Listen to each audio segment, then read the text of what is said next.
That time of the week again. Happy Sunday, classic watch-along day. Today, it's going to be WWE No Way Out 2002. This is the debut of the NWO. About 5 years ago, I did a review on this event, but we have never watched it. We've only watched a couple of No Way Outs, so I hadn't really picked a watch-along all the way up until like Thursday night, I think it was. And then finally, I'm like, oh, we better do one. And so I kind of picked this one on my own. It's February now, No Way Out month.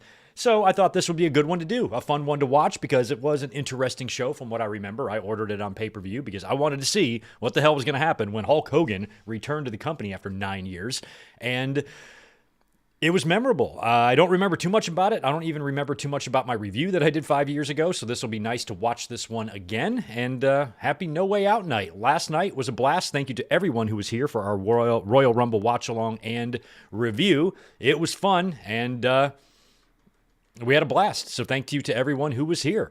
We'll do some quick shout-outs real quick while you guys head on over to your Peacock and pull up Season 4, Episode 1 of No Way Out. Our runtime this evening, according to Peacock, is 2 hours, 36 minutes, and 49 seconds, so pretty short.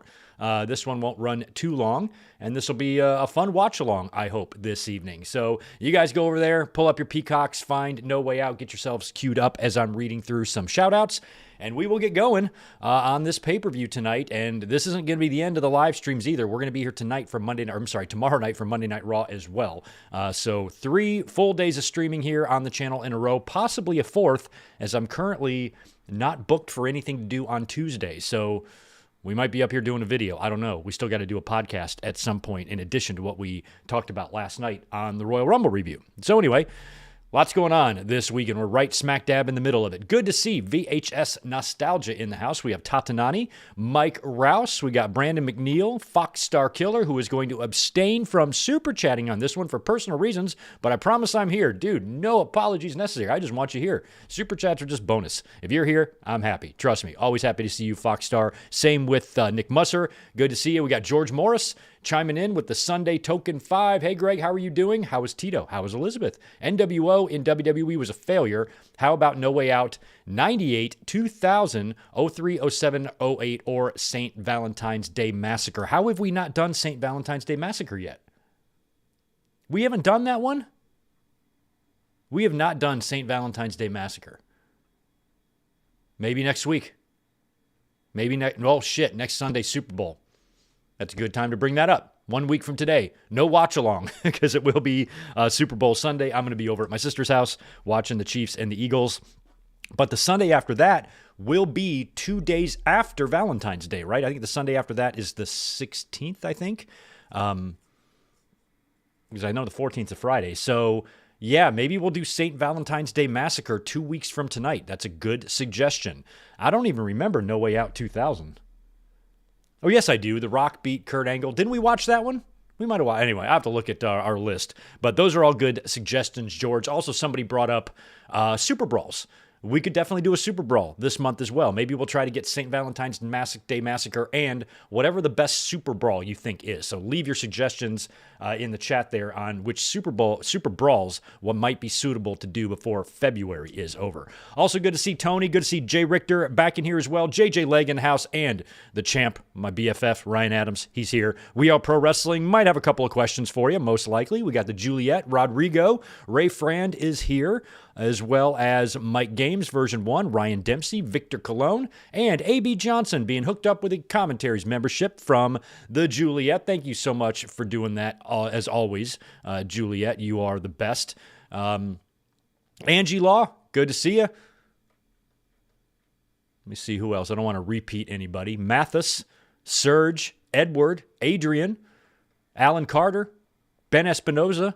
Anybody else chiming in? It's good to see you. We already have nearly 80 people in here, so we might as well get going on this pay-per-view. Did I give you guys enough time to go over to Peacock and pull up No Way Out 2002? I hope I did, because we're about to hit play together on this sucker. And I don't even know what match opens this show. I know about the 3 big ones. It's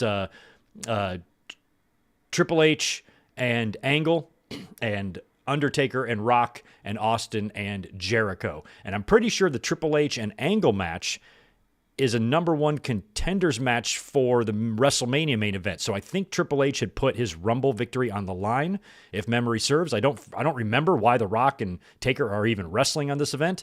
And of course, Austin and Jericho in the main event for the championship. And we kind of all know how those matches work out because of what we see at WrestleMania 18. But having the NWO, who I believe will open the show, right? I didn't know what match opens the show, but I'm pretty sure the NWO come right out, right off the bat. So we will get a look at the NWO in WWE, and we will watch the beginning of what would turn out to be a massive, massive failure. So buckle up. All right, here we go. I'm going to get my finger on the trigger here. We're going to go 3, 2, 1, play. That's how we do it, all right? You guys know that, but I have to repeat it every week. All right, let me get my timer trigger there. Play trigger over here. All right, I'm queued up and ready. If you guys are, let's... Taker just turned heel. Some good suggestions there, too. All right, cool. Back to the play button. Y'all ready? All right, here we go. 3, 2, 1, play. And here we go with No Way Out 2002. All right. We didn't get any WWE signature opening here? Or WWF. We're down to our last, 4 or 5 months of WWF? Sad. NWO got in just in time before the initials changed over.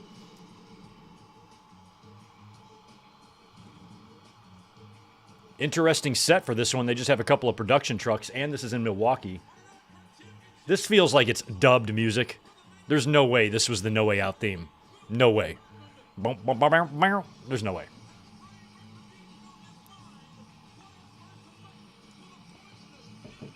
Yeah, you can barely hear the commentators, so you can tell that's dubbed. And here they come. This was, guys, you have no idea. This was so surreal to me at the time. Just being like, I can't believe Hogan is back. Never thought I'd see the day.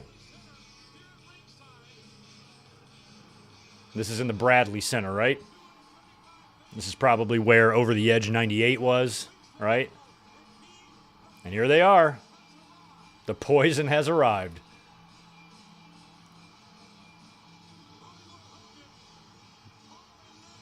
It was just wild to see Hogan. Razor and Diesel, I wanted them back so bad. Like 4 years prior to this in like 98, that's when I, as a fan, I was really... Remember PO, WCW, let our people go. Like, I wanted them back in the WWE so bad to join DX in like 98. So this was 4 years after the fact and didn't feel as special, but it was just still surreal to see Razor, to see Diesel, to see Hogan. All three of them back in.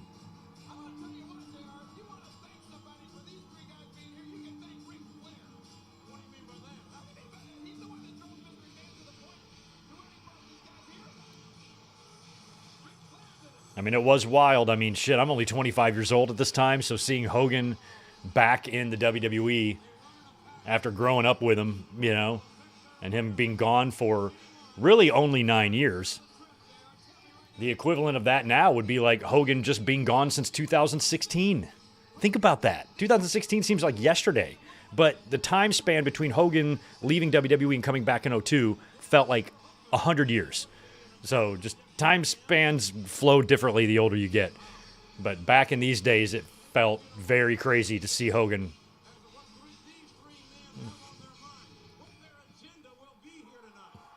Hall would only make it a couple months. Nash would be tearing his quads before you know it. What a mess. What a mess.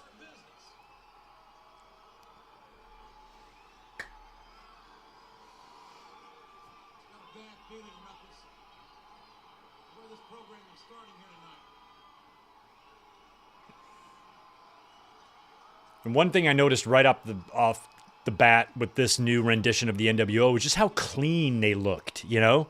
Like bright white shirts, you know, fresh tans, their hair looks good, you know? They just had a more grittier feel in WCW. Nash speaks first. We're here tonight to set the record straight. We came in here earlier today, and you would not believe the amount of heat we had with the boys.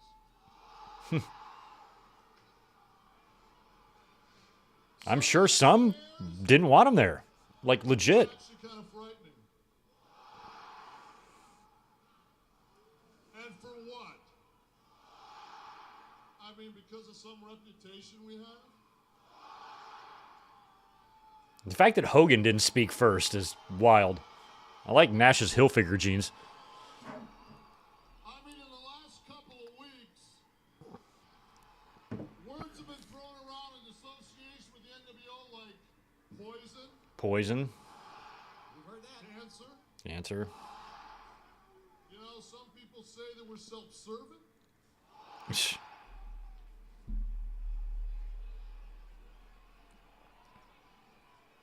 You know, some people actually have used profanity and have said that the NWO is a bunch of company-killing bastards. Bastards is profanity? I guess it is. Company killing bastards, huh? And speaking What's up, Ricky? Good to see you. Same to you, JR Falls. And Victor. I said hi to you. And Daniel. Barry Sports. of our feelings. The NWO has gotten their feelings hurt. What is it we've done? What awful thing did we do? What did we do? What did we do? I mean, all we want is a fair chance. A clean slate. Bell Bib DeVoe poison? Yeah. Never trust a big butt and a smile. The ability to come out and prove to you Don't trust Nash's juicy thing just because he's got a pretty smile. Don't trust it. He's poison. not only can we do it, but nobody does it quite like us. Now Hall's going to talk. Hey, yo.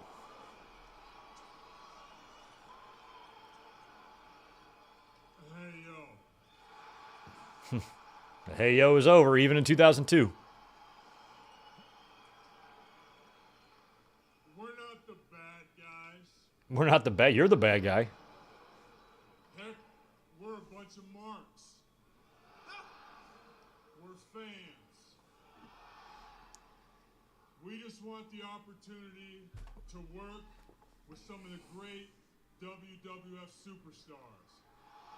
I wish it was still called WWF. I mean, we might even get some autographs, Might get some autographs. maybe take some pictures.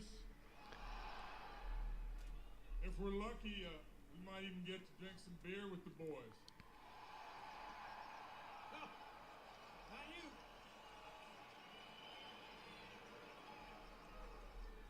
But the point is, we don't want any trouble. No trouble. Because deep down, we're just like all of you. Sure they are. Sure they are, King. And now Hogan's got the mic. Like, they weren't going... It's like, it didn't feel like Milwaukee quite grasped how big of a deal this was. It felt like that didn't happen until the next night on Raw. But, I mean, even Hogan back in AWA, you know, they ran Milwaukee, you know, all the time. This is the backyard of the AWA right here. I mean, we're only maybe 15, 16 years after the close down of AWA. You know, Scott and Kevin, I couldn't agree with you more. We're just like all of you out there. Yeah, Hogan's just like us. He's the exact same as us, pretty much. Same guy, really. A little richer, a little more famous, but I mean, we're not here to kill the WWF. We're here to make it better. That's a relief.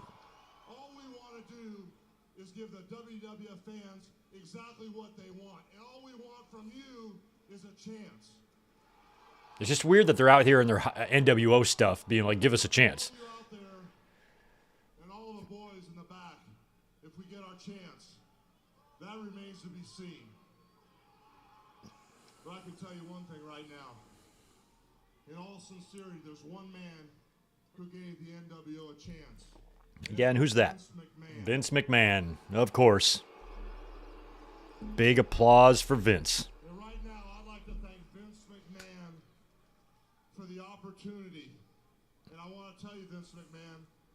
we will not let you down.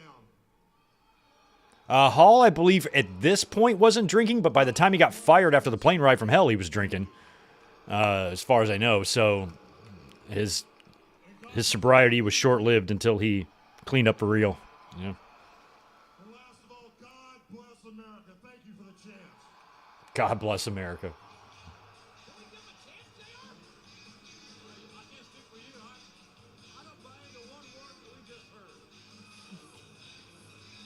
It was really hard to pinpoint like what the storyline direction for these guys was going to be. You know, coming in being like, it hurts our feelings. Obviously, clearly, they're leaning into being full of shit. We know that.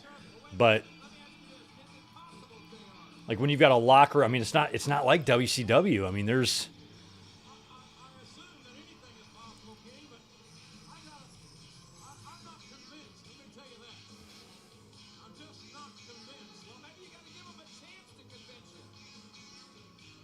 I mean, because even WWE must not have known how the fans were going to react to Hogan, because the next night on Raw is where they'd set up the Rock-Hogan match for Mania, right? And then in the build to that, you know, they tried to kill him. They hit him in the head with a hammer, running him over with a fucking semi-truck. And then right after WrestleMania, Hogan's like red and yellow babyface.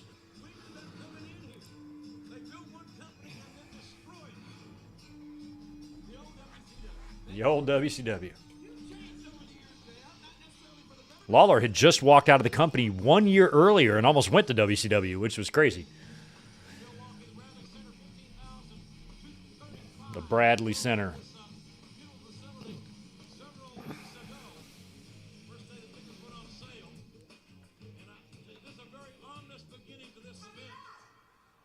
Oh, here comes Scotty Too Hottie. I saw the funniest tweet earlier. It said, somebody explained the Luca trade in girl terms. And somebody responded, Destiny's Child just traded Beyonce to TLC for Chili. That's pretty accurate.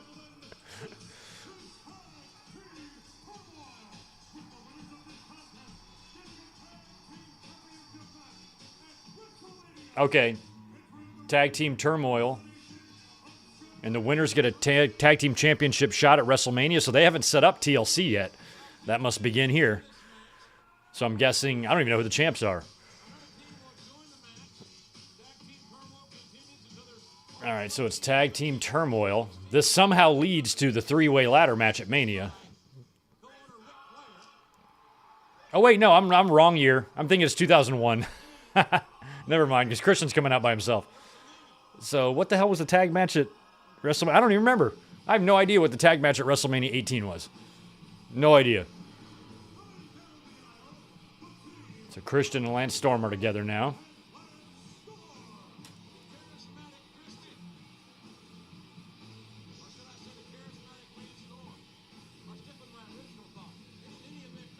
Oh, Billy and Chuck. Okay, so, yeah, I don't even care.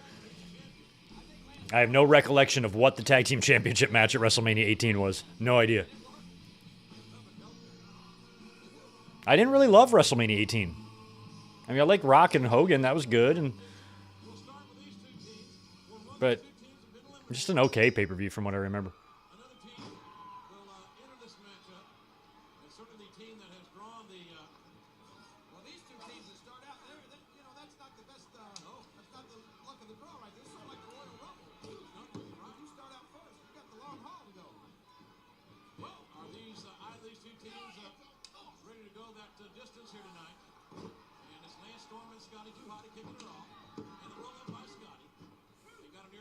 And we're just, 2.5 months removed, maybe 3, from the death of the Alliance.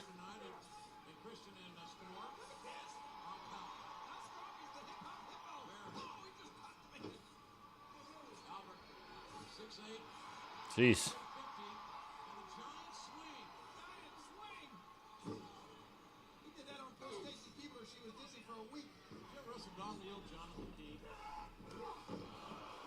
Okay, so just a 4-way deal. Okay, that's probably why I don't remember it.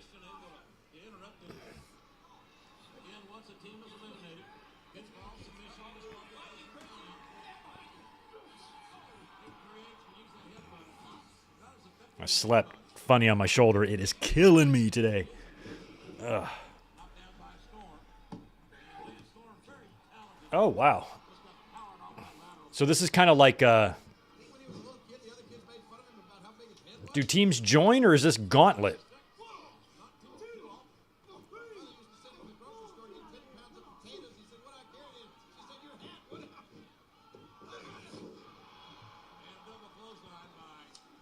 Them pants that Albert is wearing is crazy. That's close to like Undertaker's gear at that Survivor Series against Angle that time.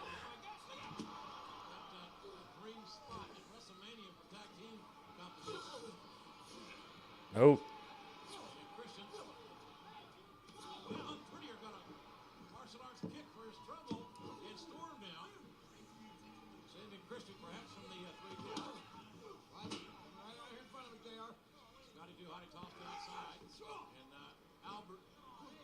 Yep, he's going to do that train thing, yep.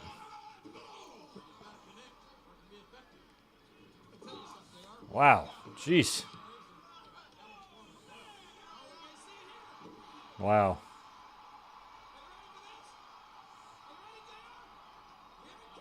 Here he comes.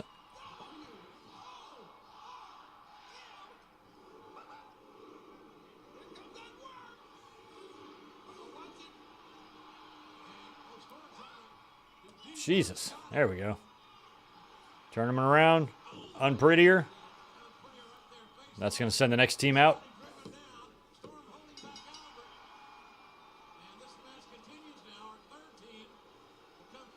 I don't know how many teams are in this. Oh, it's the Hardys. All right. The returning Hardys.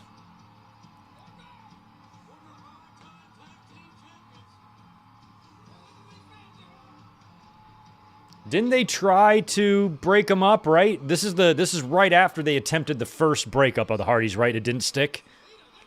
Because they started having problems with the Survivor Series, right, when Jeff jumped off the cage, and I think they did like an actual split or something.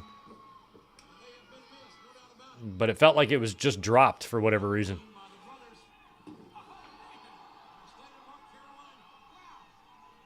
From the state of North Carolina.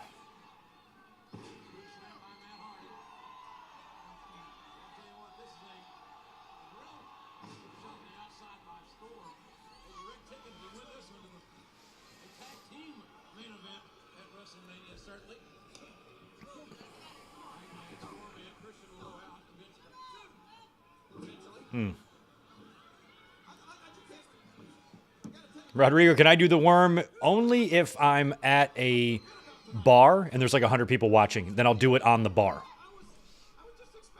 But that's the only time I can ever do it.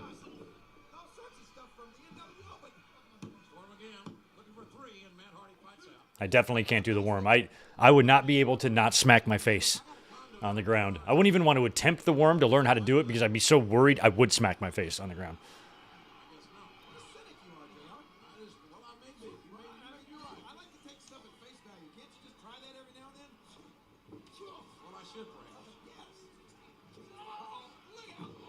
Oof.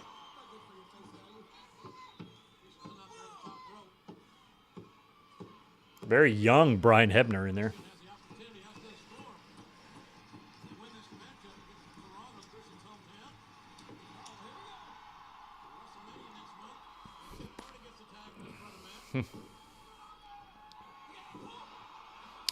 Imagine if we got Austin and Hogan and Hall and Rock instead. I think that Rock and Hogan match was epic, but Hogan and Austin felt like the match I would have done.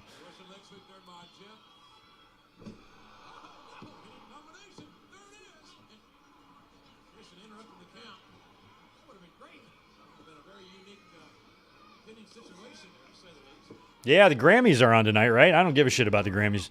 I do not listen to modern music at all, so I don't even know who all these people winning the awards are. Never even heard of them. Most of them, anyway. I am illiterate when it comes to any music made in the last 20 years.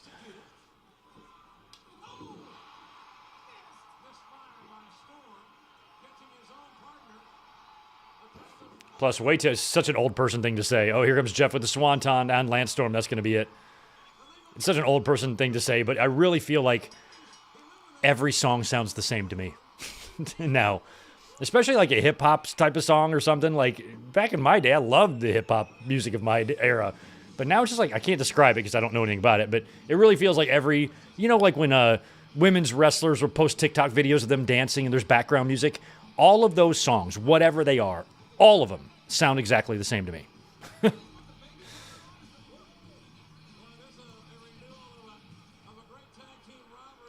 I can't describe the sound or the beat or the style of music that I'm trying to describe, but the perfect description for that is whenever a WWE women's wrestler posts a hotel video of her dancing, whatever the song in the background is, that's the song that all sounds the same to me. I kind of like this, Dudleys and Hardys. At least we got some more recognizable teams in here.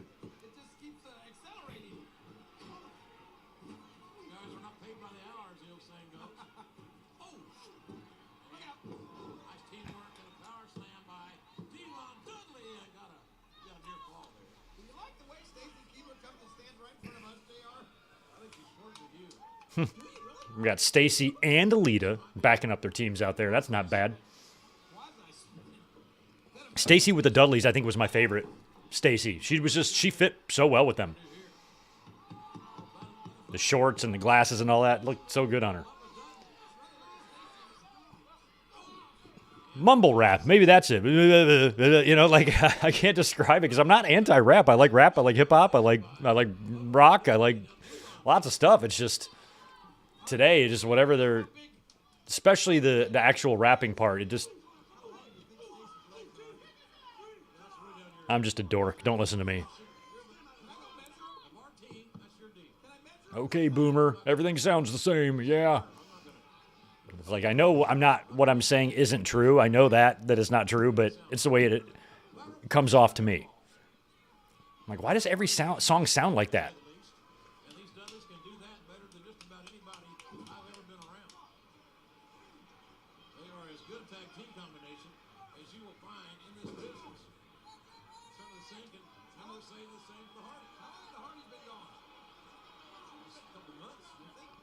Okay, so the Hardys have been full-blown off TV for a couple of months, I guess, working out their issues. I don't recall if one of them was hurt. They might have just taken them off TV to cool them off because they're going to drop the whole split angle.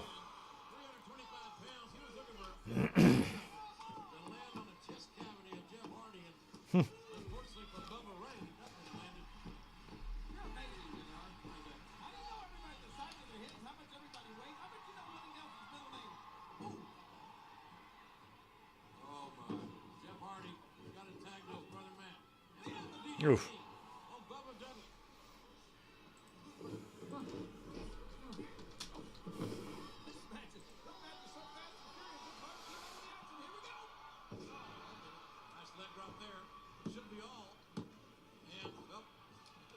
Willie Nelson's middle name is Hugh. I thought there was a joke or something, so I don't know what Lawler was talking about. I bet you even know Willie Nelson's middle name. Well, as a matter of fact, I do, King. It's Hugh.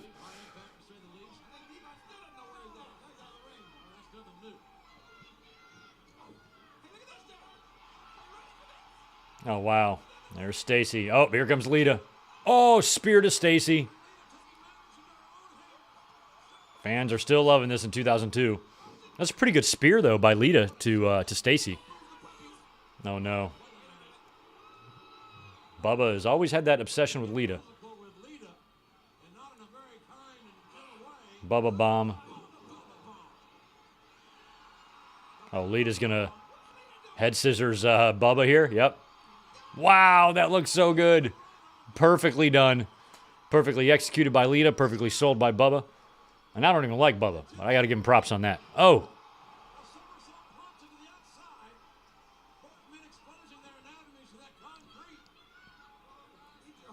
Is Devon? Devon. Is Devon bleeding from the mouth? I think he is.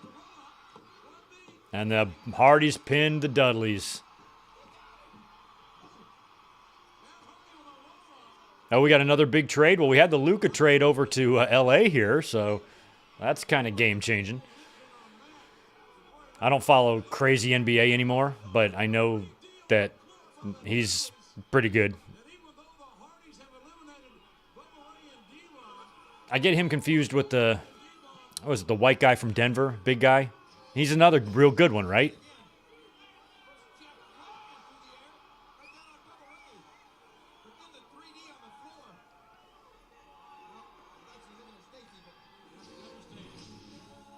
Oh, here comes.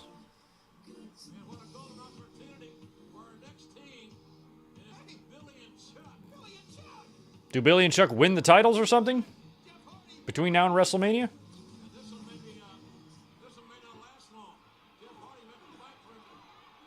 Billy and Chuck. This is so fucking weird.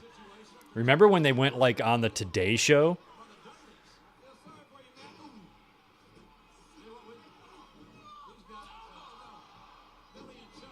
Billy and Chuck.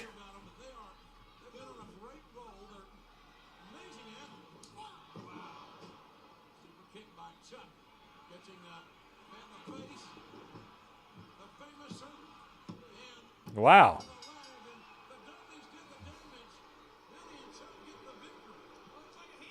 Oh, they win them at Mania. Okay, so they must win this then. I was thinking they were... I thought somebody said they were champs going into Mania. And I'm like, well, how does that happen? So who are the champs right now? Who the F are the tag team champions? Let me see if I can think of it on my own. 2002. It wouldn't be Booker and Goldust, would it? No, not yet. Who the fuck are the tag champs? I don't know. I have no idea. Oh, Taz. Oh, thank you. I was about to say, could it be Spike? Taz and Spike are the champs. Okay. I just thought about Spike. I'm like, could it be Spike?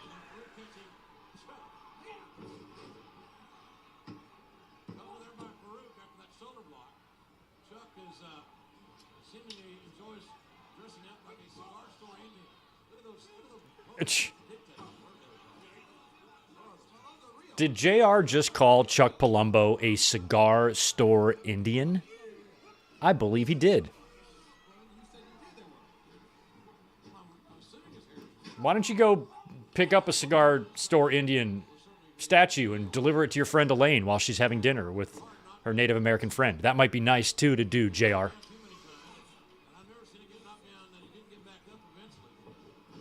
And then as an apology, you can take her out to dinner. Just tell her you made reservation. Oh, shit.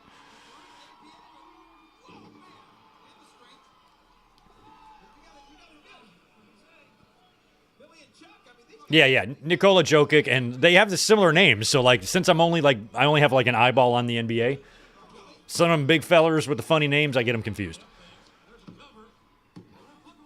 10 years ago, I would have known all these guys, but not so much anymore.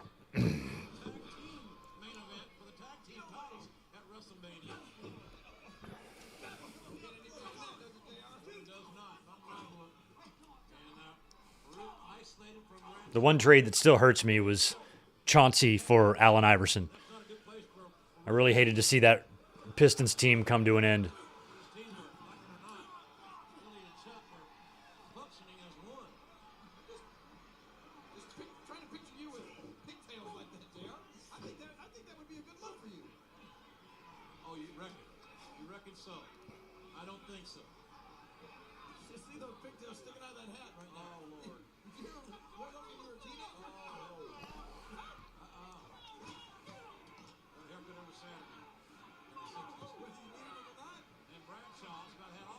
I hope these are the last two teams. I love Chuck's pigtails. They're adorbs. Totes adorbs.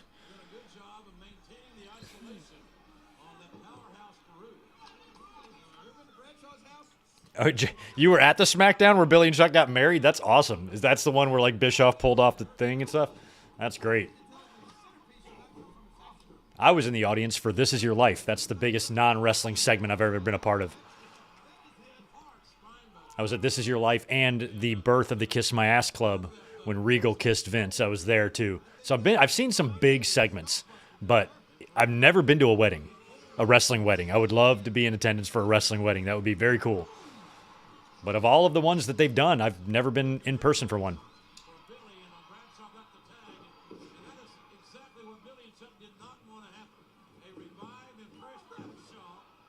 shot that was right to the face of the block. Somebody needs to revive Billy. Oof. He's got a hard time. Bradshaw negotiating. Getting a little physical here, isn't it? That's Bradshaw's way of life. Oh my God, that was great. And Billy's bleeding from the nose. He just ate that. All right.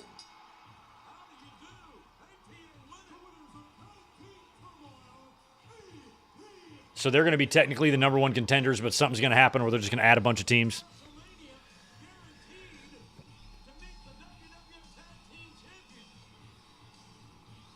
All right, APA win that. That's fine. Yeah, if Liv and Dom have a wedding, that would be great. I was hoping Dom and Rhea would have one. Maybe they still can. Has anybody gotten married twice? Has anybody been married on wrestling and then remarried on wrestling? Why do I think Lita has? Maybe Lita or something? I don't remember. Oh, Michael Cole. I can't with this. I can't. The NWO has already made its impact felt here tonight. Michael, they've done a lot more than that. Have you ever wanted to punch someone more than Michael Cole? Believe for 1 second that the NWO would think they could stand in the middle of this great arena on a great pay-per-view and try and sell that bunch of crap to the wrestlers back here. There's a whole dressing room full of WWF superstars that are dying to walk Ric out Flair and the NWO in WWE. Crazy. the minute the NWO gets out of line. So what now? You an authority on respect too? Yeah, Lita. I thought so. I thought Lita was like 2 of them, right? Did she really do one with Edge though, or didn't they? Was that a sex celebration? I suppose you're right. Gives you something to think about, doesn't it?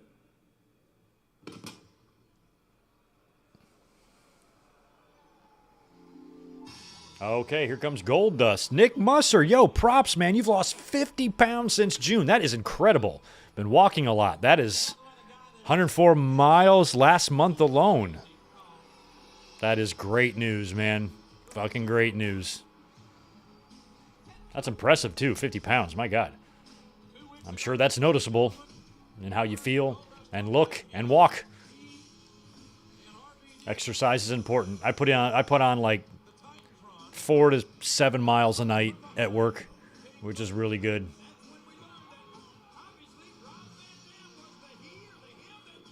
There will be a health update on myself coming to the channel soon, so stay tuned for that.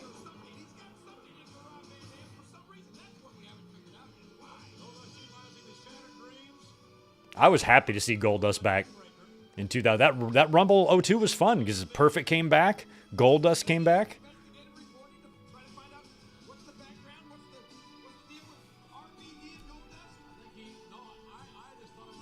Yeah, Goldust versus RVD here. That's an interesting match.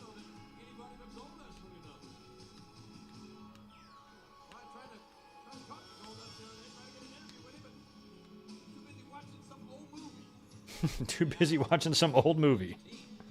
I remember when he first came in like 96 or 95, and he was like quoting movies in his promos and stuff.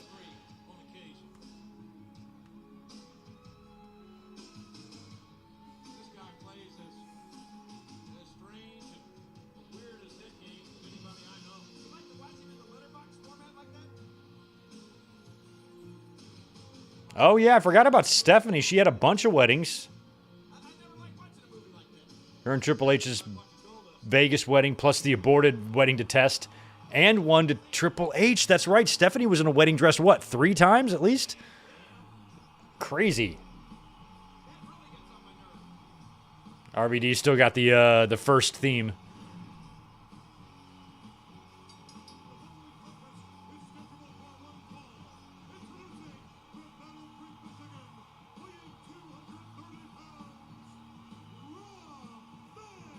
I used to live in Michigan. I was born there, and I have no idea where Battle Creek is.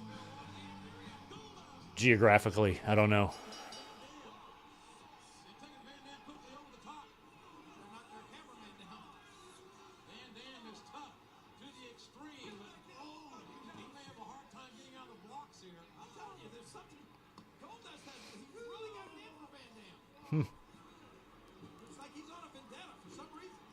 Goldust versus RVD. Crazy. Goldust is still active. So far, our first two matches has seen wrestlers who still wrestle. You had 2 or 3 of them in that first match. Billy, Christian, Matt Hardy, Jeff Hardy, Bubba occasionally, even though he doesn't really count.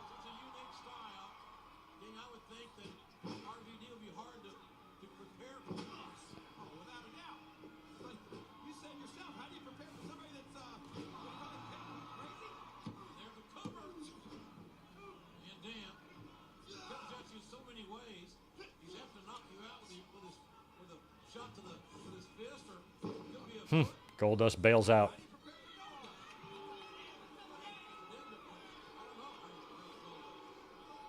Crazy. He was WCW to WWE to back to WCW to back to WWE.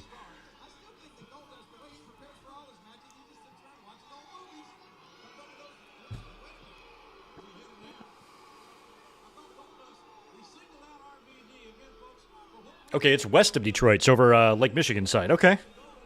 So that's lower. I was just assuming it would be up north a little bit. Yeah, oh yeah, the black. Okay, to take her 99, that was where she was on the symbol. Thank you for that, We Are Pro Wrestling. I was trying to remember what they were talking about with the black wedding. Yeah, so yeah, Stephanie definitely is the record holder for the most. And the only wedding that actually went off without a hitch was the one where she was passed out in the car. Everything else was a fucking disaster.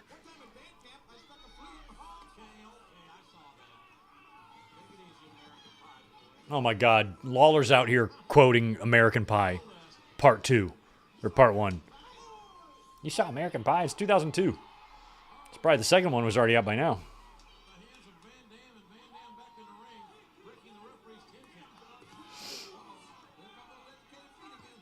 I think the world could use one more. We had American Reunion that came out in like 2012, so probably like 13 years ago, where they all like went to their reunion. Now they can all be like old and shit. Stifler is like wearing Depends and everything, you know. I need to shut up. I'm older than those guys, but still. They should do one more, you know. Speaking of RVD, RVD.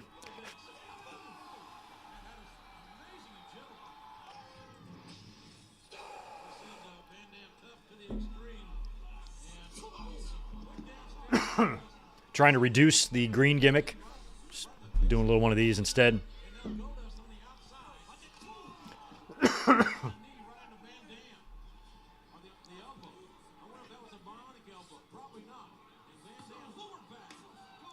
Jesus.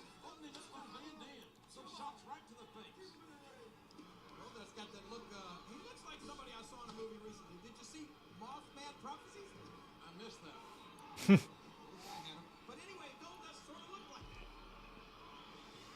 know what me and Elizabeth watched last night? So you know the movie Road Trip from like 1999 or something? Everybody knows that movie, right? I had no idea. I just found this out. That a year before the movie Road Trip came out, another movie came out with literally the exact same plot. It's Paul Rudd and Reese Witherspoon and Ben Stiller's wife and like Sarah Silverman. And it's called Overnight Delivery, and it's the same movie. It's a college couple, and the guy thinks that his long-distance girlfriend is cheating on him. The roommate convinces him that she's cheating on him, so then he goes out and gets in trouble with another girl, then mails a package to his girlfriend. In Road Trip, it's a tape, and in this movie, it's a letter where he says, and like a dirty condom, and he like mails it to her, and they have to chase the letter down. And in the end, he breaks up with the girl, and you know, in Road Trip, the kid gets with Amy Smart. In this movie, Paul Rudd gets with Reese Witherspoon. It's the same movie. It's really weird. It's not very good. Don't go out of your way to watch it. It was pretty stupid. But it was kind of funny to see Reese Witherspoon play a heel. She's a total heel. And then she kind of turns babyface in the end. But anyway, never knew. Never even knew that movie existed. Never heard about it. Wasn't aware of it. Never came across it. While movie surfing. Don't remember it from back in the day. Was not in my head at all. So we watched it. It was an hour and a half long. It was stupid as all fuck, but at least I can say I watched it. But it's literally the same movie. It's really weird how many similarities. He even finds out that she's not cheating on him on an answering machine message, just like in Road Trip. It's bizarre. So I think maybe Road Trip might have stolen that plot line.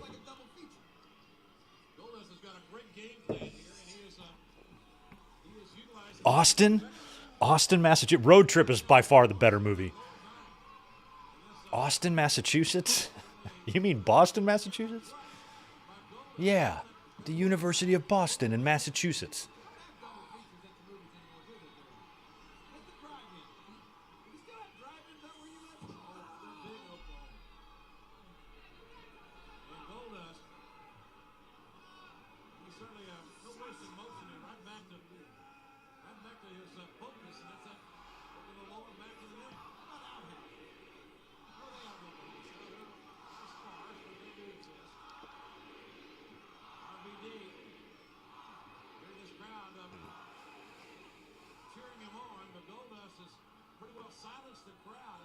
Yeah, American Pie by Don McLean. I never liked that song. And then one time my dad, who passed away, I was visiting him and we were in the car and that song came on and he touches me on the shoulder and he goes, "This is a great tune, Greg." And I didn't have the heart to tell him I didn't like it. So we listened to it and we sang it, but I secretly didn't like it. But I kind of like it now just for him because he obviously liked it.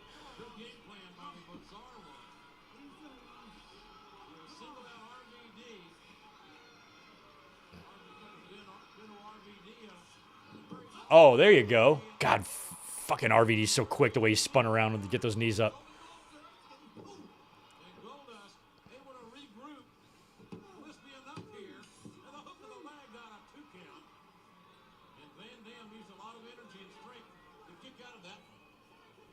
Let me know, anybody who's watching the Grammys, if Sir Mix-a-Lot takes so many awards. I'm also curious what Ace of Base is going to do this year. So let me know. I'm assuming Guns N' Roses is going to walk away with all the awards, but I'm still holding out hope for Ace of Base. Be good to see Boyz II Men get another Grammy. They've been doing great work lately.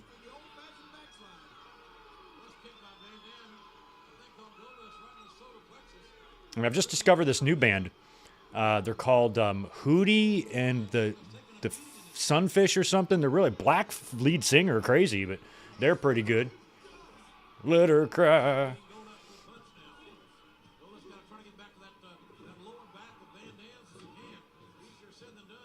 Nice spinning heel by a RBD. Goldust no-sold it. Come on, Goldie. A rolling monkey flip. God. I'm pretty sure I could still do it, but I know it when I was like in my 20s, definitely, you know how Rob Van Dam gets him on the top rope? I can do that. I'd like to see if I can do it now. You just got to put a pad down on the floor just in case I eat shit.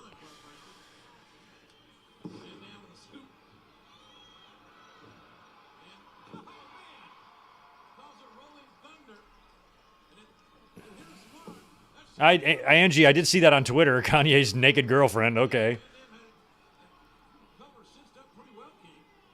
I don't think I could be famous in the music business. I'd be around way too many crazy people.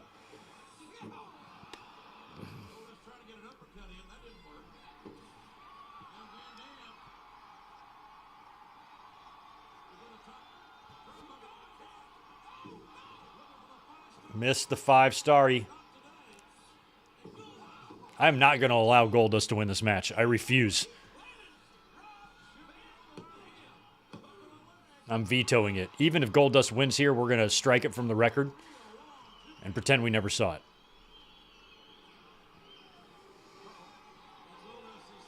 So we are now in our technically third straight match with at least one still active competitor. Goldust still working for AEW, and Rob Van Dam did a couple matches in AEW himself. So they shared a locker room as recently as, what, a year ago? Maybe 2?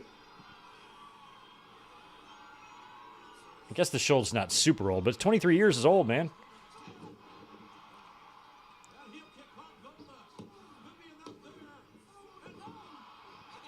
Goldust kicked out long, or late.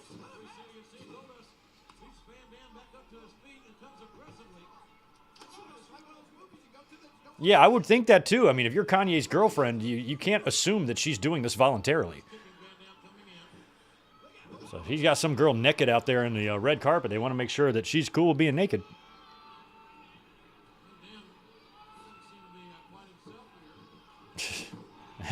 Dick Cheney? Hell yeah, I call him my Gumby arms.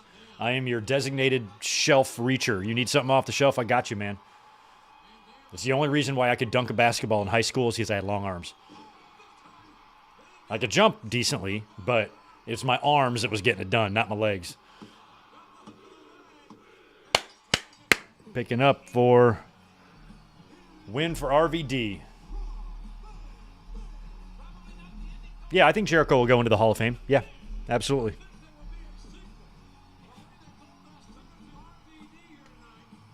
The fact that he was allowed to do the Austin podcast while he worked for AEW is wild to me.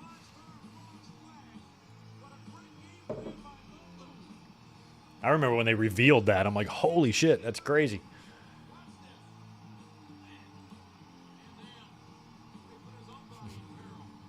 It's weird not hearing that one-of-a-kind theme, but it took them a while to get that.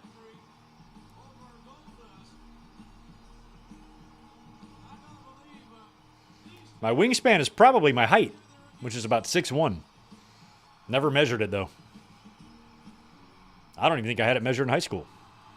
I don't ever remember. They probably did, but... Oh, I love this. When I did my review, this was my thumbnail. This was wild. Backstage. Hey, brothers. It's Stone Cold Steve Austin. It's the rattlesnake. And he has shared a locker room with all these guys. Toughest SOB in the world wrestling. All for a short time. Wait a minute, Austin. We don't want any trouble, bro. We brought you a gift. Ice cold beer from NWO. What? What? Brought you some beer, man. A gift. That's for me.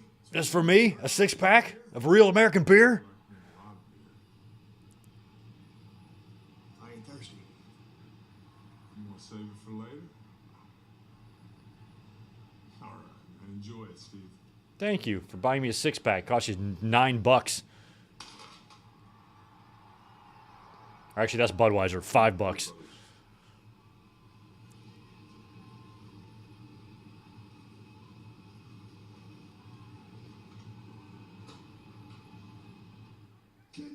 I kind of liked it. I remember when that happened. I'm like, oh my God. Because that was one of the first things I thought of when we knew NWO was coming in. I'm like, what's going to happen when they come face-to-face with Austin? So our first tease came backstage. Test and Booker T. Look at the size of Test.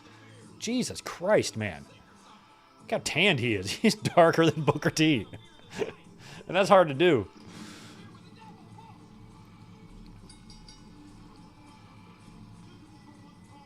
Believe it or not, one of the guys on this team is white. I think Test fell asleep in the tanning bed.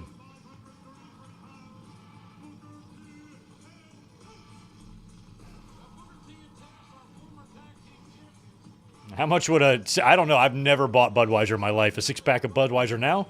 Probably about $10. Because I bought a six-pack of these today, and this was about 14. So, probably 10-ish, 8 or 9, 10.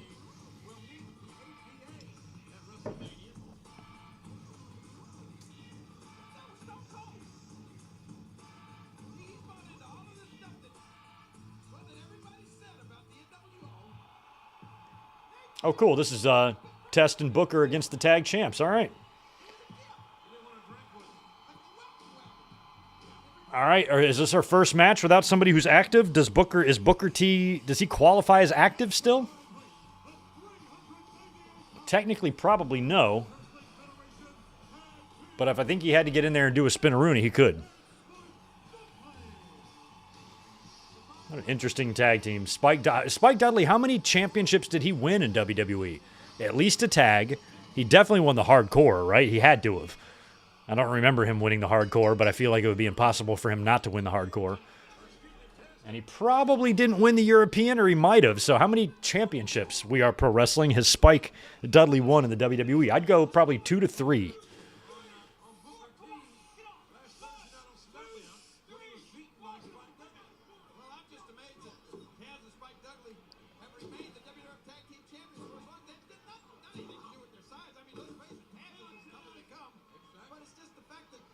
I feel like they could have done something with Booker T and Test.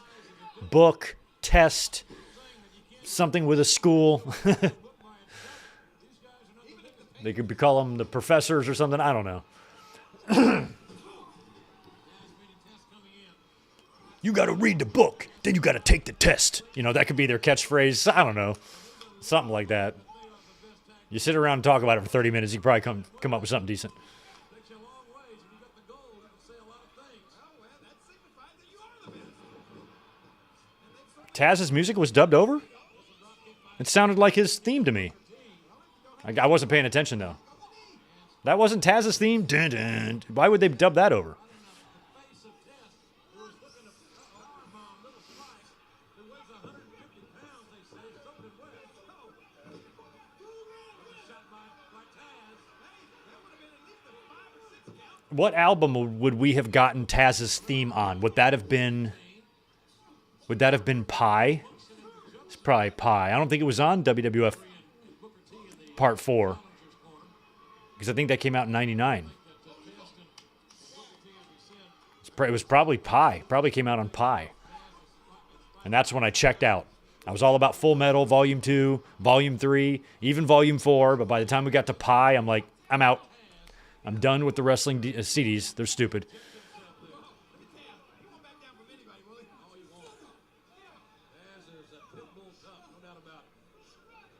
Oh, he was using his forcible entry theme at this point. Okay, well, then that explains it. But I'm fine with I prefer this one. I don't even remember his forcible entry theme. I like his original theme. It's badass.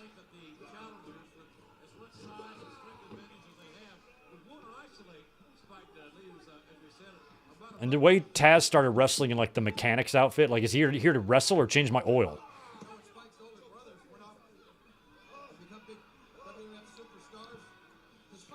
Ryan Adams, appreciate the 5. Did you see the video of Roman yelling at Punk after they got eliminated? Why would you do that? We literally teamed up a month ago. Yes, I did see that. What I didn't. I mean, I guess I did when we were watching it on the reaction last night, but I did not realize how amazing that fucking double stomp to Roman looked. That looked hardcore. That was just perfectly shot and hit, and it just looked like Seth literally splattered the brains of Roman on the mat.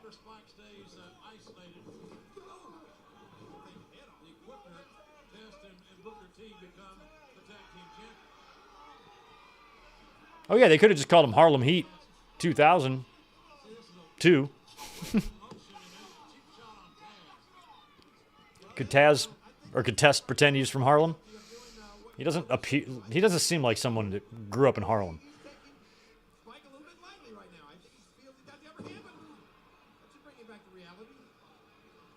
Test missing the elbow. Spike trying to come back with an offensive flurry. Maybe he should make a tag instead.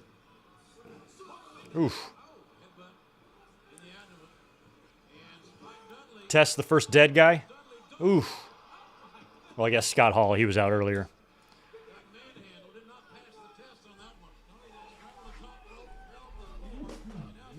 Oh, sneezed.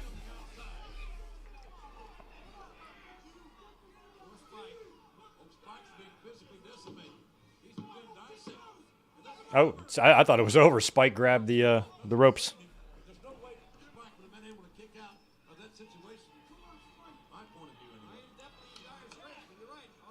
Oh, I was close. We Are Pro Wrestling says tag team, cruiserweight, hardcore, and European, so he did win 4. I forgot about the cruiserweight title. That's too many, man.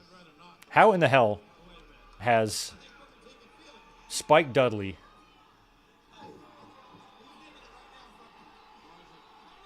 Has Spike Dudley won more championships? No, he hasn't. I was about to say, has Spike Dudley won more championships than Goldberg? They might be tied.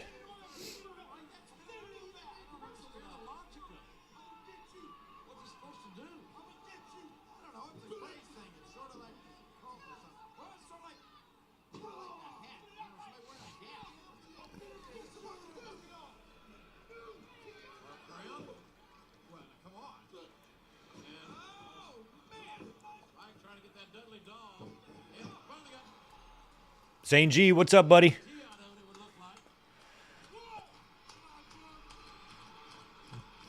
I am Sports Cards. Good to see you. I'm waiting for my first batch of returns from PSA. Sent off 42 cards last month. They're in process, and I've got another 150 prepped, ready to send off. I'm going to send them off in like chunks of 20. I'm going to try to sell off my childhood collection. Hoping to make some money. I got a lot of shit. Oh! I sent off all my Ken Griffey Jr., my Ricky Henderson, my Cal Ripken, my Tony Gwynn, my Kirby Puckett, all those rookie cards. My Ricky and my Tony, if they come back 10s, are like 4K each.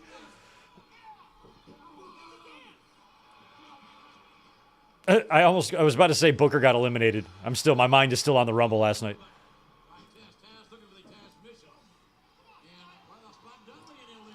Acid drop, nailed it.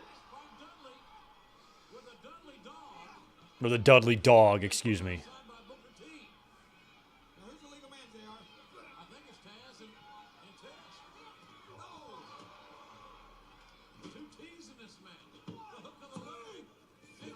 I don't know why they couldn't. Well, I guess I understand. But even for the Attitude Era, I'm surprised WWE didn't say acid drop. It doesn't seem like that would be out of bounds for, you know, this era of WWE. I mean, they're fucking corpses. In September, Triple H is about to fuck a corpse in a casket. And they're staying away from the word acid drop, but they're keeping Little Spike Dudley, LSD. Taz Mission. So Test was fucking with referee Jack Doan there, who ain't to be trifled with. And wound up getting shoved right into a Taz Mission. FTW.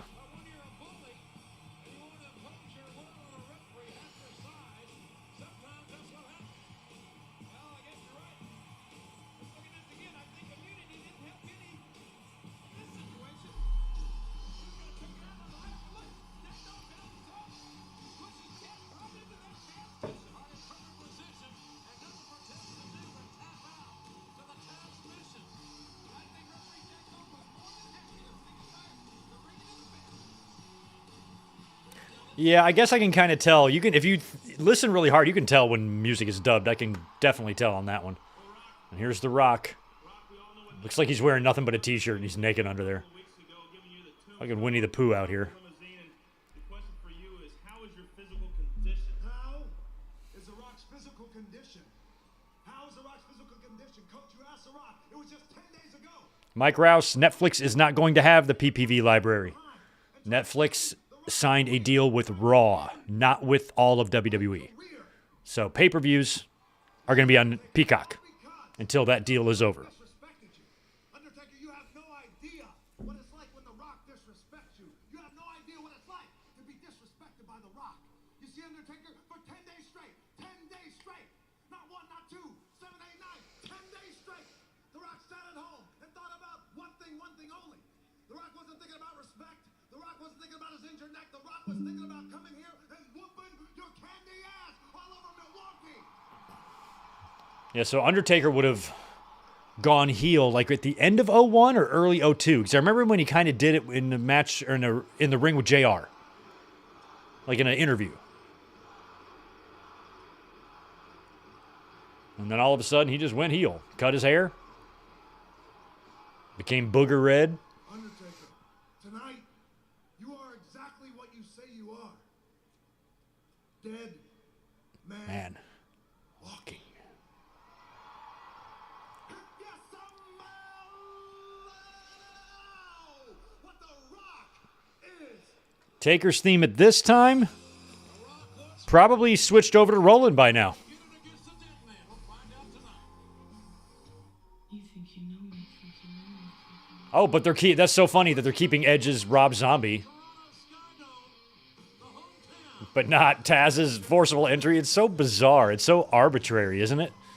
Like, why some songs but not the other? Like, what's the formula here? And then some songs are dubbed on some pay-per-views and not on the other.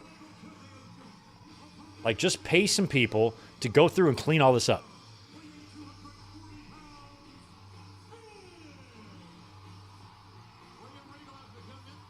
Okay, Okay, so this is going to be Edge and William Regal. There's poles out here. What are we putting on a pole? Brass knuckles on a pole. Okay.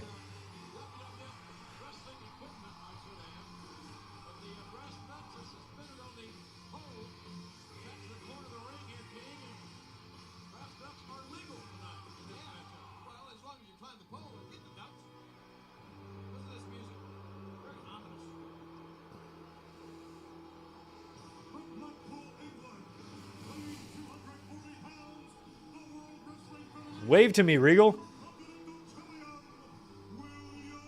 He's not in a waving mood today.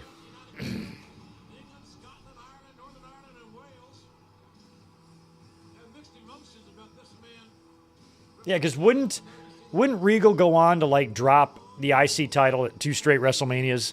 Jericho 17, right? And RVD maybe in 18. Do I have that right? Or is it reversed? No, it's this way.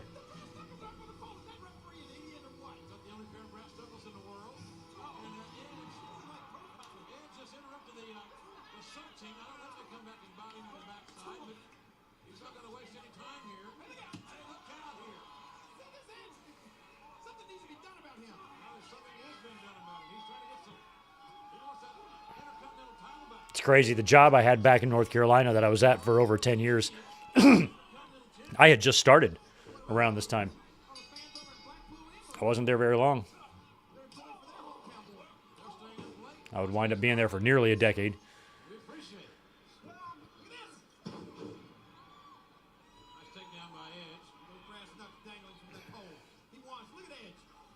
I can't even see. Oh, there they are. I was like, I can't even see the Knucks.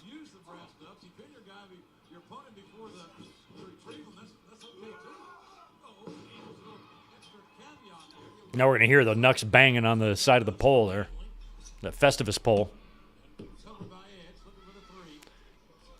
WWF title was hot potatoed in every year around this time. Fucking 2000, man. Think of that year. 99 as well. 99 and 2000, I think, were crazier than 2002. Because in 99, in that first month, Rock and Mankind traded it a bunch. And then in 2000, you had Rock and Triple H trading it. Backlash, Judgment Day, Rock would win it back. Then it went to Angle. Like, back in the day, you'd have title changes every damn 2 hours. So 02, it really only went from Jericho to Triple H to Hogan to Taker, back to Rock to Brock to Big Show. So that's 7 champions in 02. That's hot potatoing. That qualifies.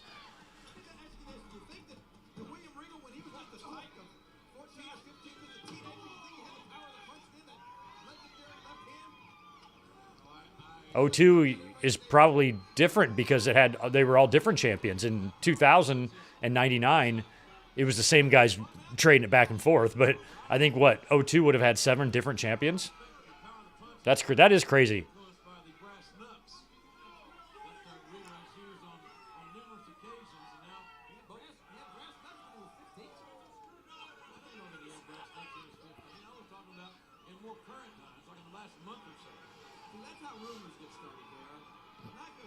Mania 18 is Regal's last Mania? Yeah, it probably is, unless he had a late one. I mean, it would be Edge's last one for a couple of years. He'd miss 19 and 20, right? Edge's booty's hanging out. I'm glad it wasn't on the other side. We would have seen his Hardcastle.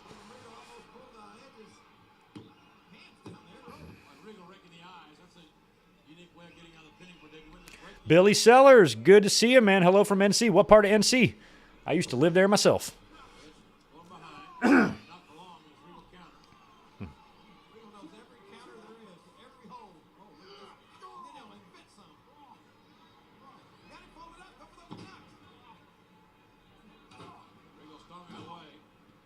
No, Russo left in 99, but he did come back in for like an hour and a half some point in 2002.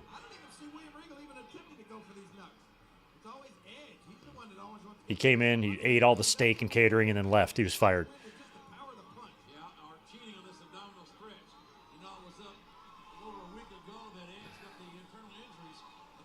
Nice, Rocky Mount. I lived many years in Greenville. I used to do a few trips up to Rocky Mount. There used to be a mall up there that would sometimes have wrestling VHS tapes, and we'd drive up there. I was also in a bowling league in Rocky Mount. And then I left Greenville and moved down to Wilmington, went to the beach, never looked back. But yeah, Rocky Mount.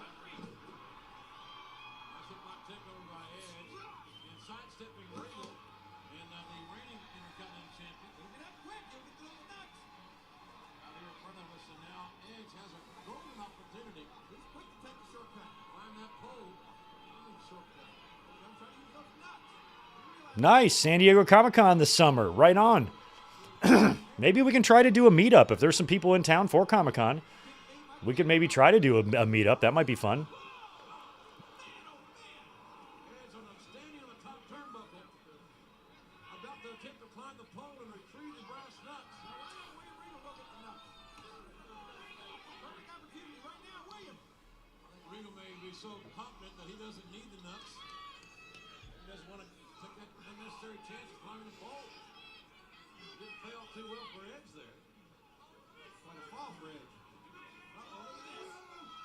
Oh, damn. Double underhook power bomb on the floor. I'm going to go grab another 805.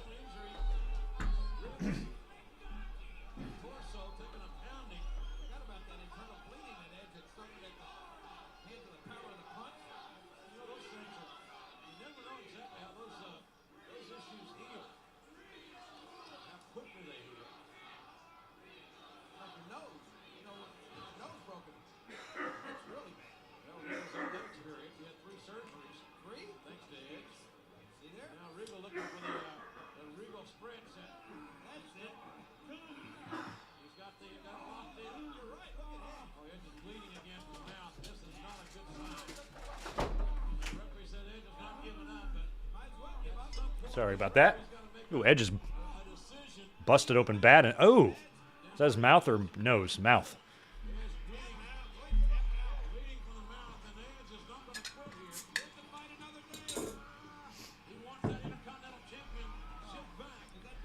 I haven't seen either guy even attempt to do the knucks yet.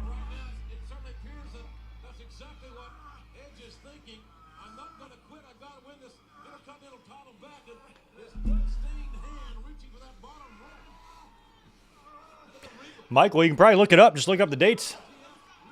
Petco's great, man. We got a great stadium here for the Padres. Or baseball field, I should say. A lot of damage done here. Those ribs. Ooh, that same maneuver that he used on the floor to bring that.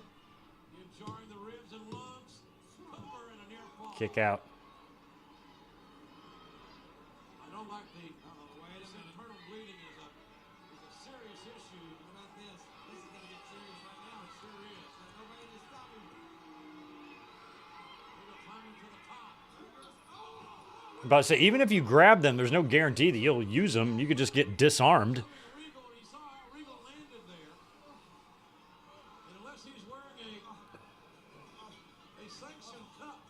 A sanctioned cup.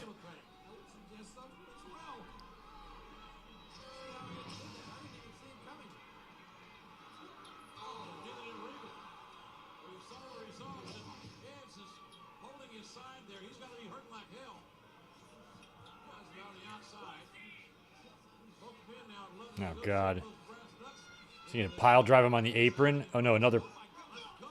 Ah! I think what they were trying to do there was to have Edge Hurricane Rana him off the apron, but that just looked horrible. That was nothing but a crash. What about it, ref? Are they going to be able to continue? Whoa, that again. Listen to this thud. Oh, maybe not. I guess Edge did hang onto the ropes, but something went awry.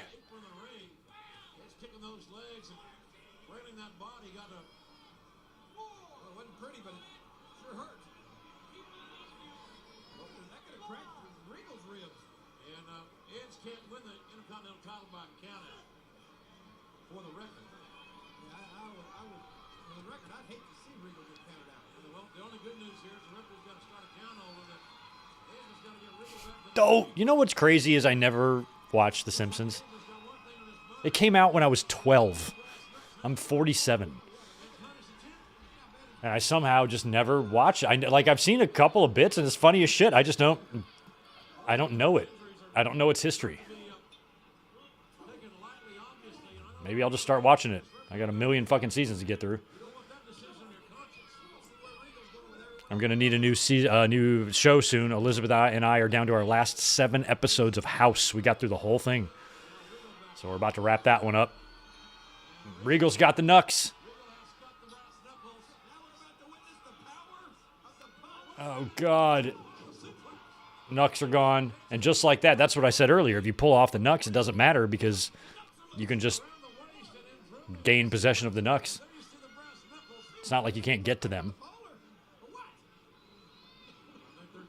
God, Edge is just a mess. And so they somehow go from this to, for Edge, they go from this to like that shampoo match with Booker T or something. What happens there in 02? Damn. Regal's going to pull out a second pair of knucks.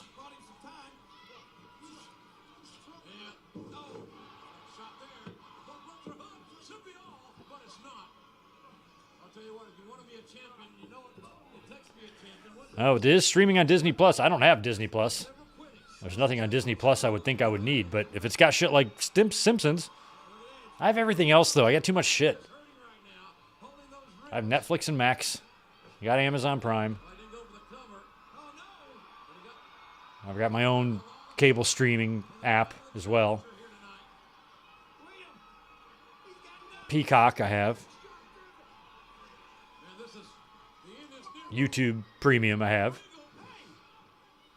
There you go. I knew it. He had him on him the whole time because stupid-ass Jimmy Corderas didn't properly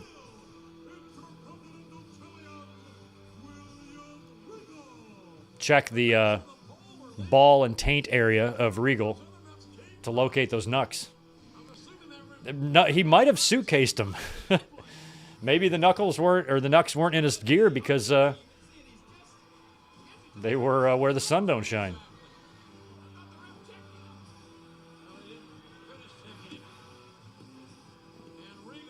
I learned that that's called suitcasing when watching a prison show one time. And this guy got drugs or whatever. How'd you get that? I suitcased it. And the person doing the interview was, "What is suitcasing?" And then he explained it. Kurt, you obviously seem very confident as you head into your match with Triple H, and especially now that Stephanie McMahon-Helmsley has been named the guest referee. Hold on a second, Billy. Are you insinuating that my confidence has anything to do with Stephanie as a guest referee? Well, as far as that's concerned, I am confident. Confident that Stephanie is going to do a fair and honest job as the ref. But I'm confident against Triple H for a different reason. Because I'm always confused with Kurt Angle's medals. Like, he's got these ones, and he's got the real one with the green strap, but then these are like, these are prop medals or something. And I still don't understand why he has 2. I always thought he won 1 gold medal. So why does he have medals? out of a box of lucky freaking charms. I got these because I was the best in the whole entire world. And Triple H, if you're not still out, I was the best in the whole entire world in my event, in my weight class. I was the best out of 60 guys. I'm kidding. I'm not throwing shade at the Olympics. was the best news I've ever heard. Because you would have made a terrible, lousy father. Oh yeah. But cheer up, Triple H. Jesus, he's happy about her miscarriage? I'm gonna be your daddy. And Daddy is walking out of No Way Out with the title shot at WrestleMania. And that, Lillian, is true. All right. Angle and Triple H. It is funny, when Triple H came back and they were going to bring him back as a babyface, Stephanie was a heel after that whole alliance thing, so you had to reconcile that somehow. So they had to break him up and have Stephanie go with Angle and then with Jericho just to oppose him. Maybe this is the song for No Way Out.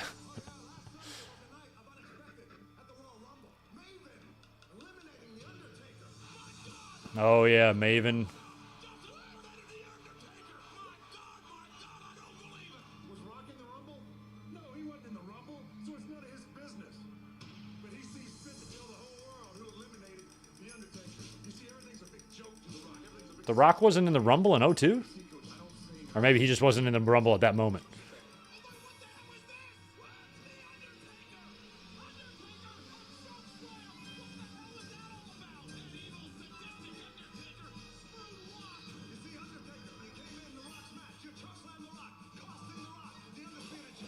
Oh, Rock might have faced Jericho or something at Rumble. That might be why.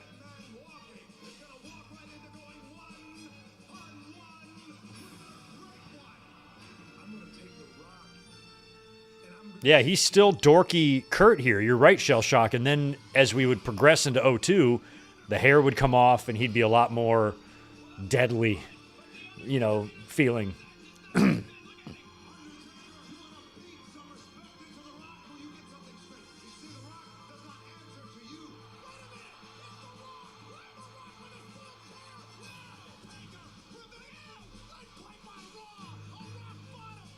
These guys don't have great matches together, from what I remember, Rock and Undertaker. So we'll see. Hopefully it's not a long match.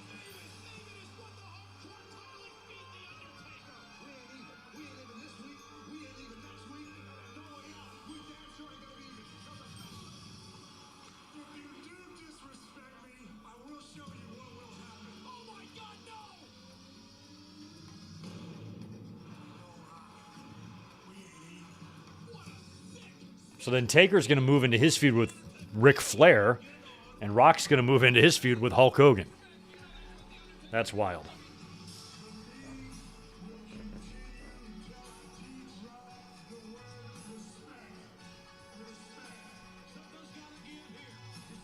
I think I might have been at that show right there.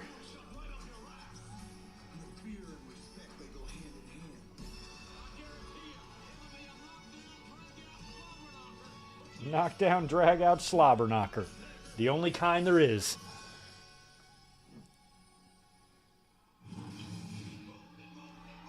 All right, he's rolling. He's rolling in. My God, Limp Bizkit. What a time.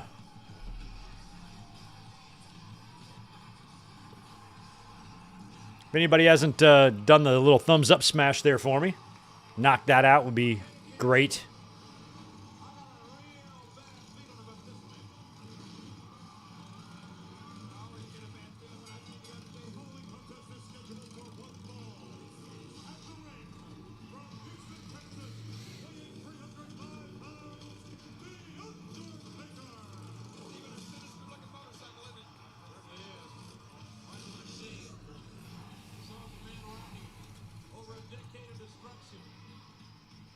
The only guys who never suffer from hair loss were Hunter and Taker. Yeah, I mean they probably have a little, but nothing, nothing like some of the other guys.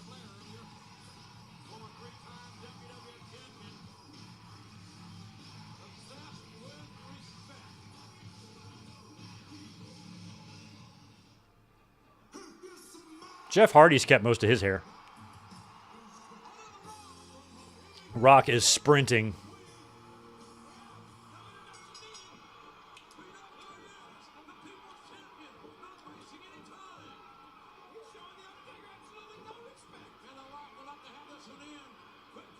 These guys, I think, have had... I mean, Rock's clearly going to beat Taker here, I think, right? And what, does he beat him again when he comes back after Austin takes his ball and goes home, and he comes back and he, like, wins the title, right? Isn't Taker in that match?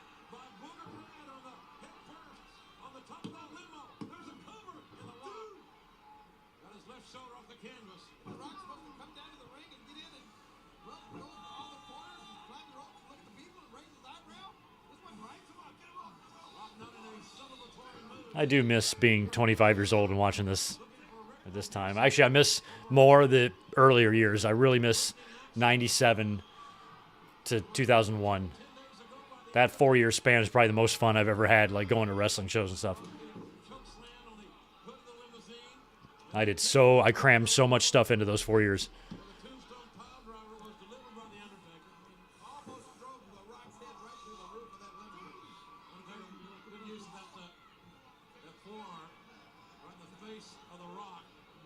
6'10" and a half, the Undertaker. Just over 300 pounds. Wow, you hear that? Fighting back. Undertaker can take a shot, though, I'll tell you. And he comes back with those fingers extended right to the throat, it would seem. Yeah, so whatever this issue was between these two guys, it obviously wraps up here because they both move on to other things. Undertaker's going to win the title soon. Oh, that's a terrible-looking neck breaker. I was in the building for their 1999 King of the Ring Championship match, which sucked. So I just don't know how great this match is going to be. Hopefully it's good. Former six-time WWF champion, the youngest man to ever win the World Wrestling Federation Championship. And Undertaker knocking the prodigy back down. First third-generation superstar in WWF history. This match is not about title. It's not about being the number one contender. It's not about WrestleMania. Damn right, it's all about Undertaker. Yo, what's up, Spartan Sprinkles? What's up? That's great, Zach. 10 shows in 3 years is solid numbers, man.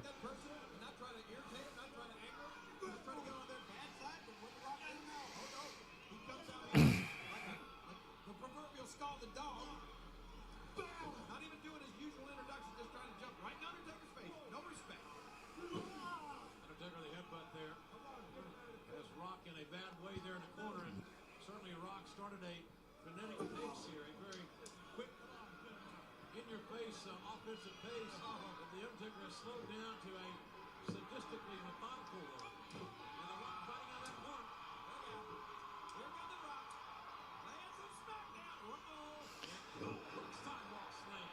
Man, that was an impactful sidewalk slam by the Undertaker, driving the air out of the Rock. Now got the cover, and Rock kicking out just before the three. And there was not a lot of energy in that kick out by the People's Champion. Not a lot of energy left in the body after you get a sidewalk slam like that from the Undertaker. Normal man would have been history. The Rock, Ask him. What do you think Rock's going to say? I give up in a chin lock? Come on now, Undertaker.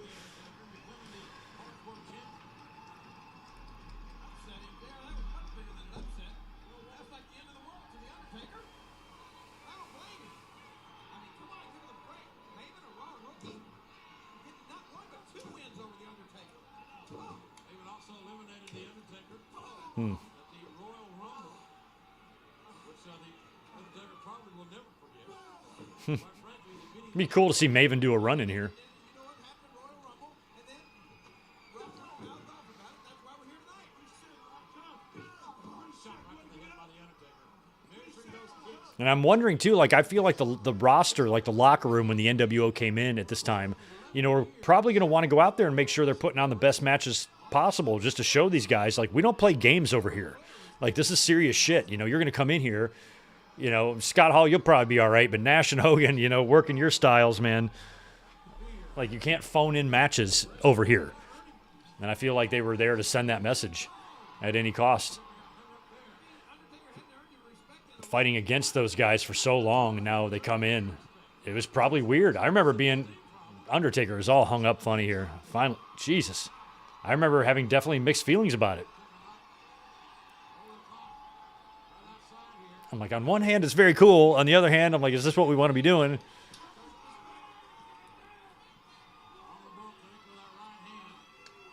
But watching the NWO come in literally like 2 months or 3 months after the invasion angle ended, I'm like, you know, you just missed out on what could have been the angle of the century.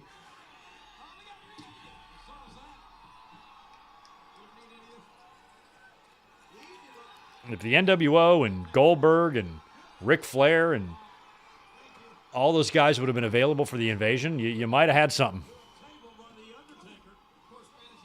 Sting. I don't even speak good English. That's less Spanish. Thank God for that. And The Rock, his head bounced off the steps. And now The Rock has set the table, so to speak. And it looks like the Undertaker's going to take advantage of it.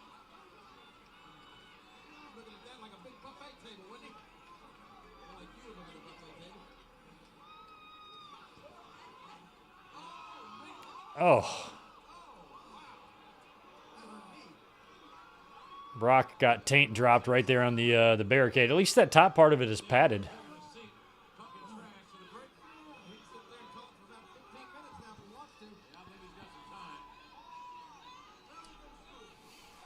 Maven hasn't aged well. I think he's doing all right. He's got a pretty successful YouTube channel. Seems like a likable guy.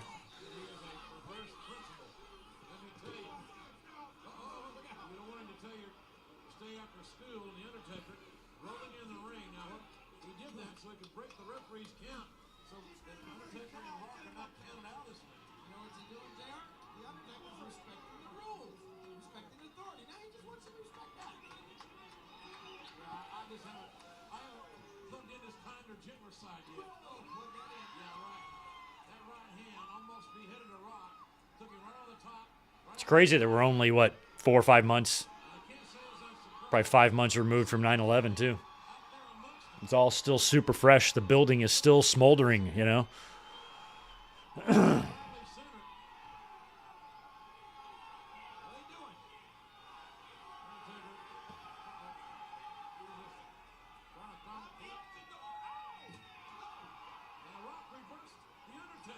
Jesus.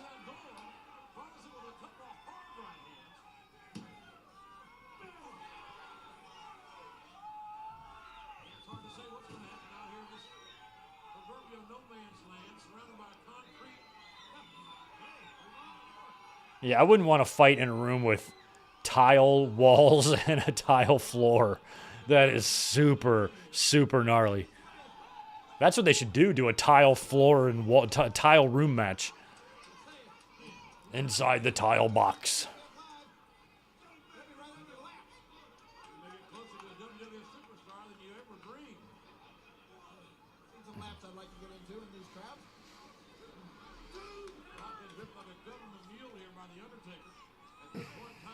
Yeah, The Rock and Randy Savage during the invasion. Could you imagine that?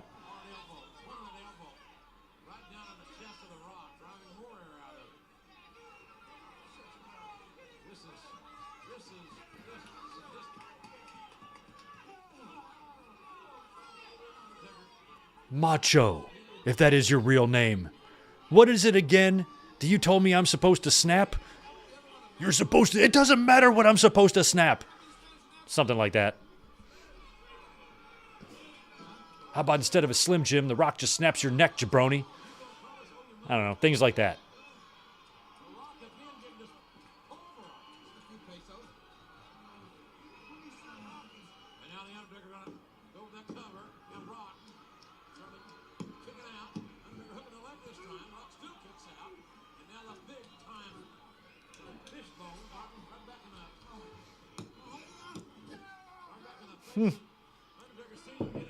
I'm not too interested in this match because I know what both guys do afterwards, and it feels like this match is kind of pointless. It's just blowing off their little mini issue they've had here for a while.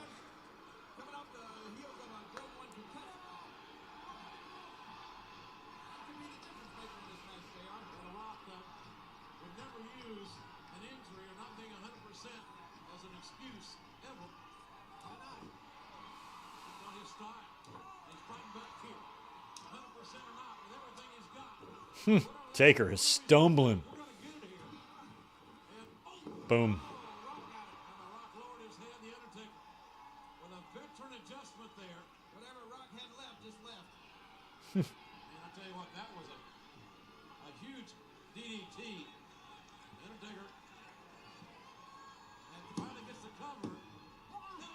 Kick out.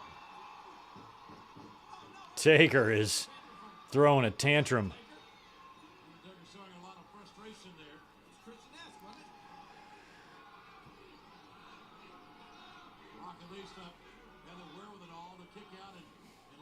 Yeah, I would have loved it if Savage made it back right at the last minute there in like 98, just to do something.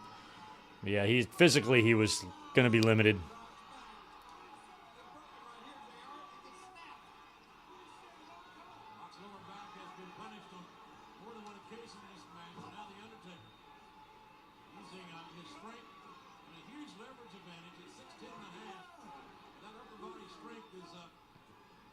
Imagine, like, Savage staying on and not leaving WWE and being on the commentary team during the Attitude Era and calling some of that stuff and occasionally getting in the ring and shit.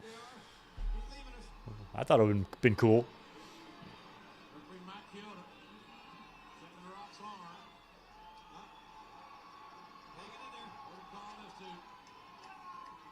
check that arm. It drops 3 times.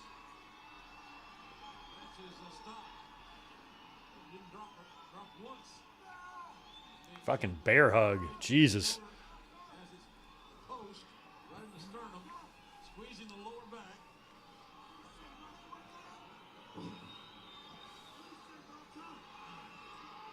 I'm afraid this could be it for The Rock. First, not a typical ride in a limo like The Rock is used to. That's one, 2 man. years ago, I know it. I'm curious when and if WWE will make any changes to like who the GMs are. I like Pierce and Aldis. I don't need a bunch of new GMs all the time. I'm fine with what they do, but eventually they're going to probably change something on screen. Still beating strongly. Scores on the right hand.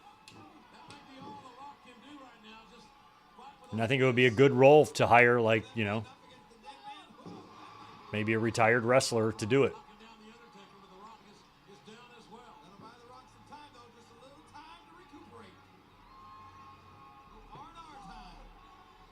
The Rock needs it badly. Nope, Tito's awake. Hey, buddy. Trying to spin it around. Here's The Rock. A sellout crowd here in Milwaukee. Over 15,000 right there. Exactly.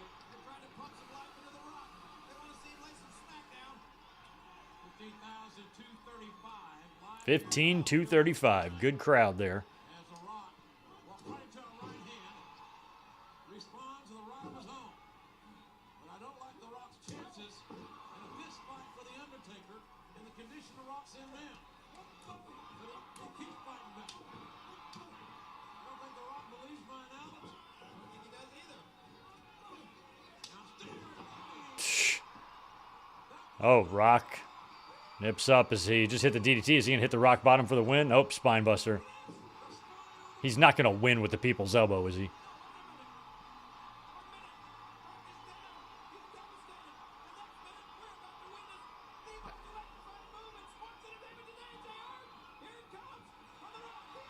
Oh, got caught. Got caught. Oof.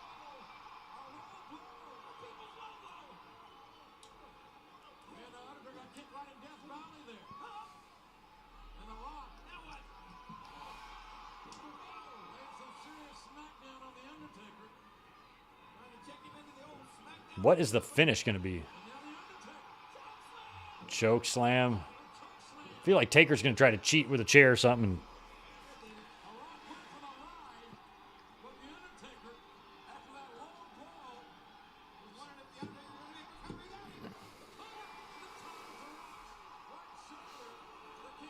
there. Yeah, Big E might be a good GM, but he's going to have to be like a fun one. And I think Aldis, I like Aldis and Pierce being kind of serious. But Big E could still do it. Mick Foley knew how to get serious when the time called for it, so Big E could work. Oh, he's going to leave? What, he stash a weapon? what is The Undertaker doing here? He's sitting on his motorcycle. The Rock was in a bad way. Shut up. Oh, is that going to be legal?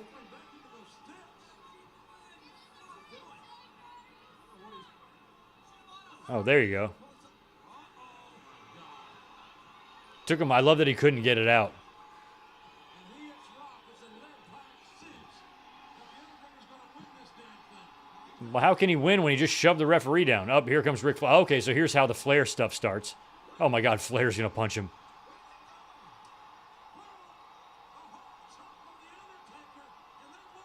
Oh.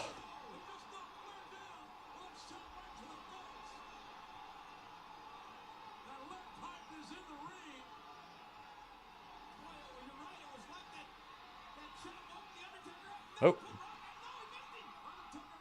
Another spine buster. Sharpshooter.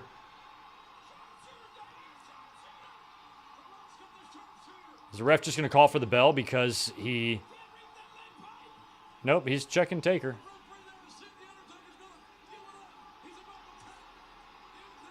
Oh my God, here comes Vince. Everybody's out here for this.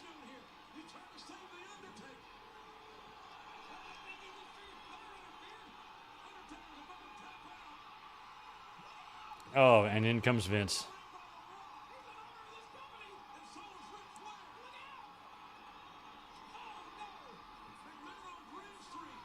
Oh.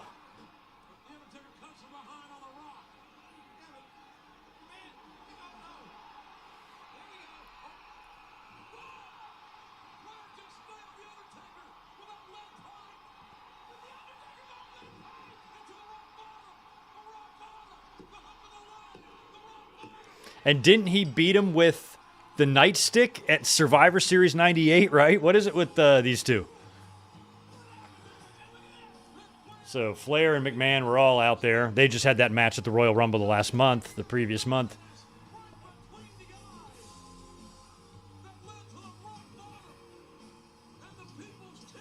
Hogan is GM. Hell no. Scorpion King Deathlock. Why didn't he call it that?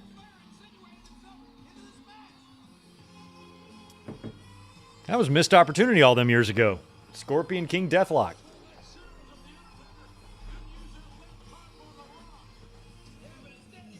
Why are you guys positive it's a lead pipe? It could just be a metal fucking pipe. It doesn't matter. It's going to knock you out either way. It's metal or steel or anything. Iron.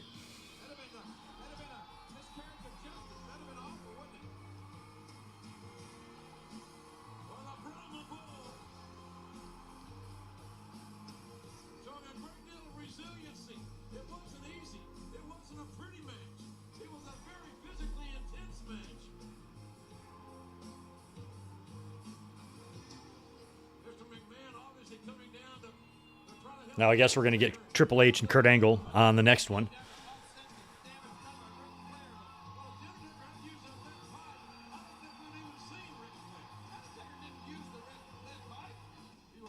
WWF New York. Who is the poor sap that got sent here on assignment? Steve Blackman or something like that? Oh, Mr. Perfect. Look at there. Oh, and he did the gum thing. Mr. Perfect. In the NWO. You used to be in the NWO. What do you think of the show so far? Anytime you're in New York City and you're live, I should be out there with these people having a great time. But when I look around, He seems wasted. the teeth on that guy, and the hair on that guy, even the rats are ugly here. It's hard for me Even the rats are ugly. what perfect really is. Oh, he's disrobing. Even the rats are ugly. He's still in good shape in 2002. Not too much. Everybody knows one thing's for real. When Mr. Perfect's in town, it's going down. Whoever thought that I would be a role model? Perfect. Mr. Perfect. He can beat Mr. Perfect again after all those years. It's crazy to see him back there. Crazy to see him back there. All right, now it is time for Triple H versus Kurt Angle. Stephanie is the special guest referee. I guess that explains how we get the outcome that we get here.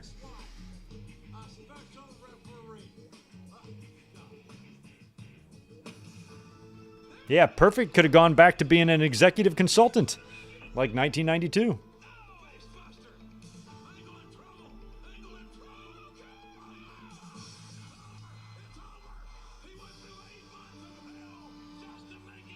Hey, dude.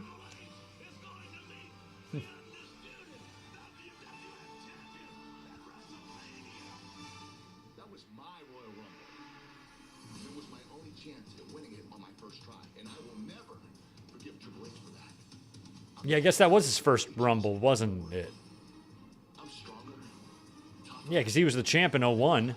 I'm better. And he fought Taz in 2000. Yeah, so that was his first Rumble. I didn't think about that.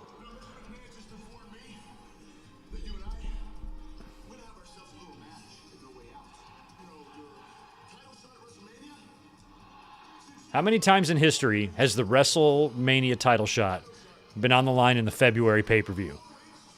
I feel like they've done this a few times. First one I remember was Owen and Shawn in 96. But I've got some news that is going to change your whole world. I had an epiphany. It does seem like our marriage is falling apart. It does seem like we're fighting all the time. And I realize that there is only one way to prove our love for each other. We renew our wedding vows. Oh, look at there.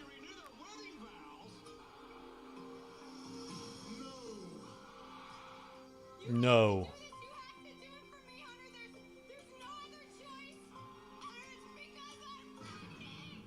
Oh, yeah, the pregnant thing. This is like, I feel like it's not as bad, but this kind of reminded me a little bit of having Deborah involved with Austin and Rock because it didn't make much sense.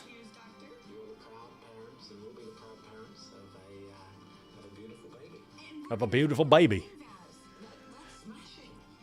That's smashing. It's smashing. Ew. Arn.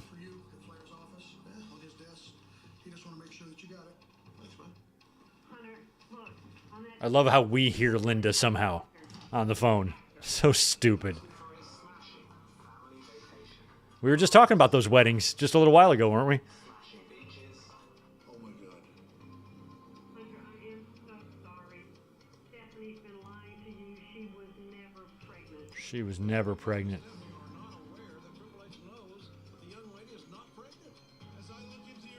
That wedding dress on Steph was something else.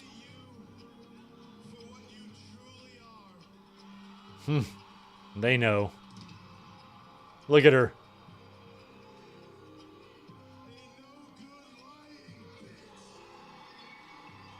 That was so good. Finished.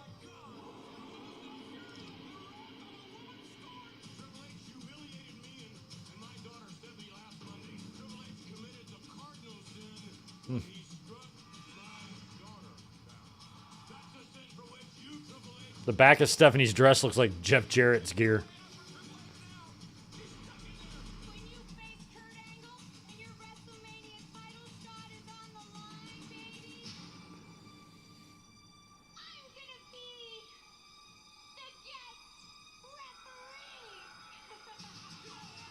That dastardly Stephanie.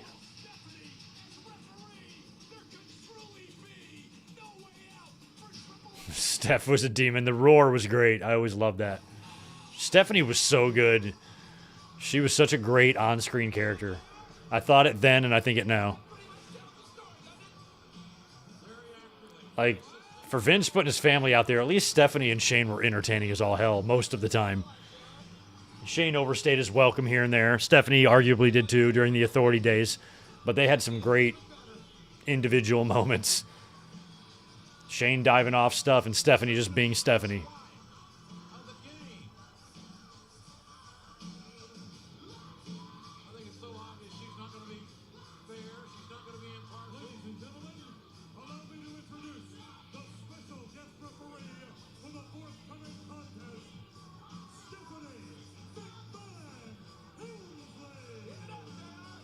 I love that she's got Triple H's old music.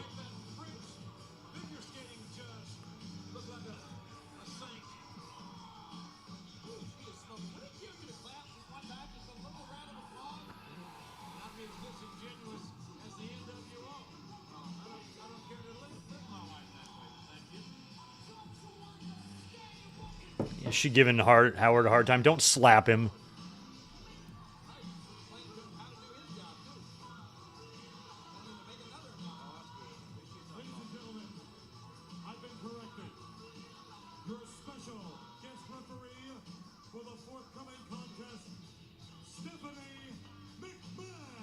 Oh, just Stephanie McMahon. He said Helmsley. That pissed her off.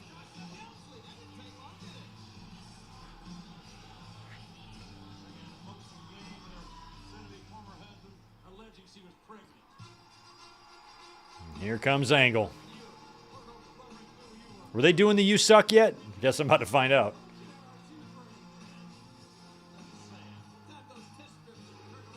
Yeah, they kind of were. Oh, yeah, they are. You suck.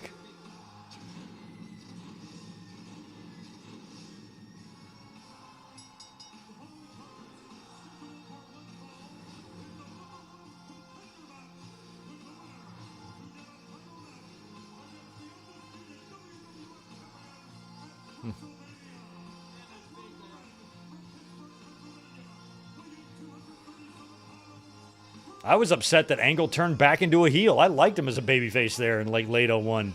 It was so short-lived.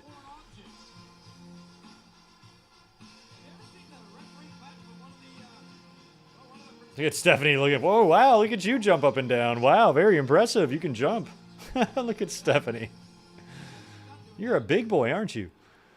Ugh.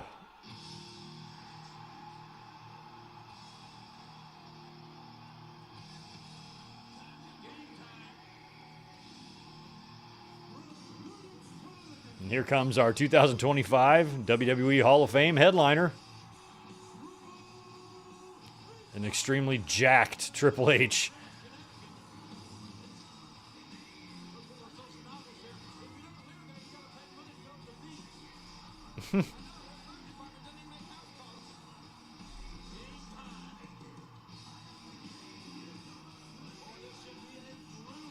Yeah, Gable's inherited almost everything except for the spot on the card from Angle. He's got the same look, the same type of music, the "You Suck."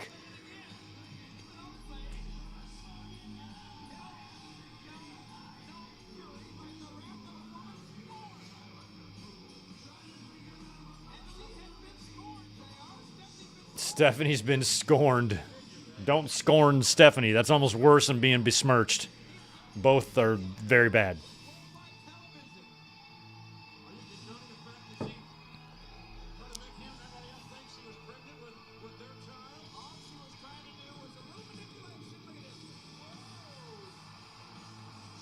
Triple H had an awesome entrance.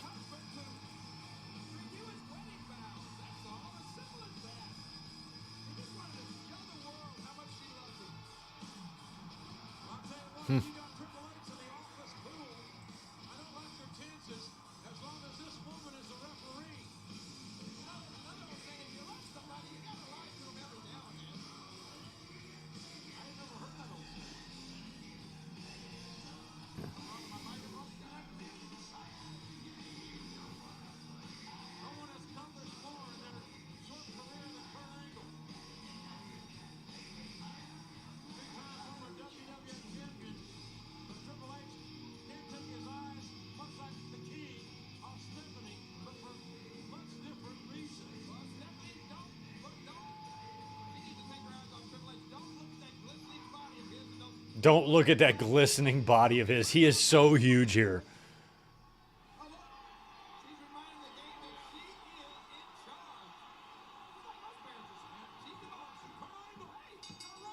Wow. Scoring a quick one like that would have been funny. Stephanie, good luck, girl, getting up and down for these counts.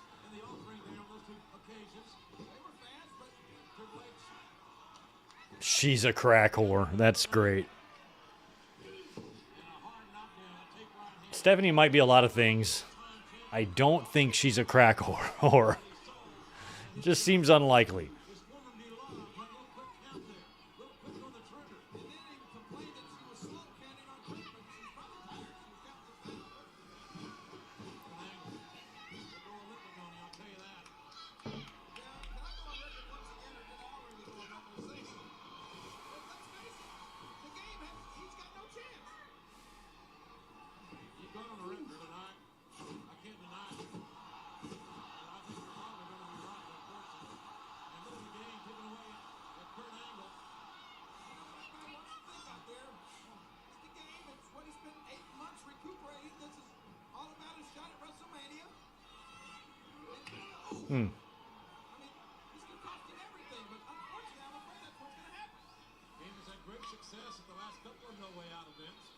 Yeah, shell shock. He'd be this chiseled all the way up until about a year from now. Remember when he did that like pose down with Steiner and stuff? He was pretty ripped there.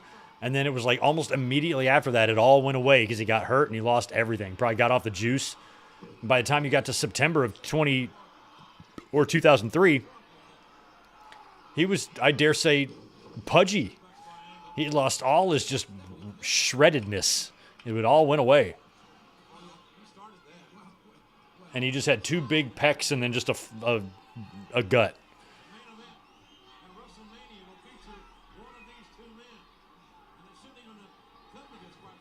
Oh, Stephanie just got clotheslined over the top rope.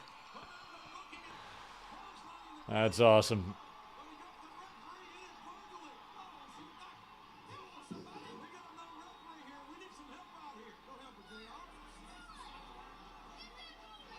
Well, that's good. It would be hard to work that match with her as the ref the whole time.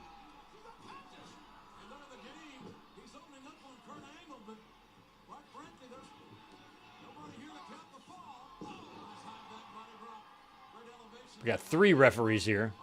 One of y'all needs to get in here. Angle always took over the top rope bumps really interesting. He would always come down on his head. They always look really good.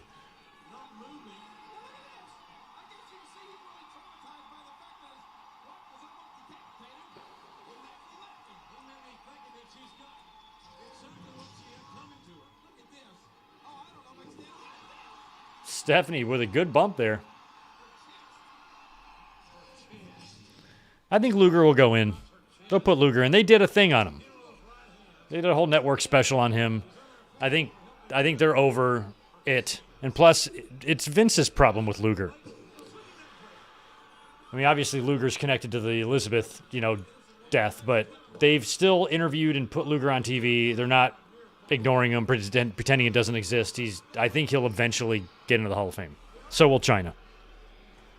Just a matter of when they want to do it. It'd be nice if Elizabeth went in too. Bye, Steph. I love that they're literally dragging her out.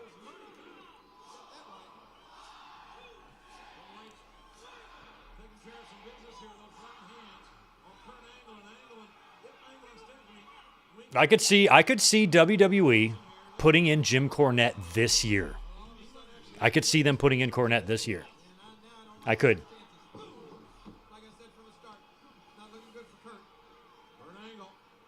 Cornette is fucking crazy, but he makes a living off hating AEW, and that's going to be good enough for them.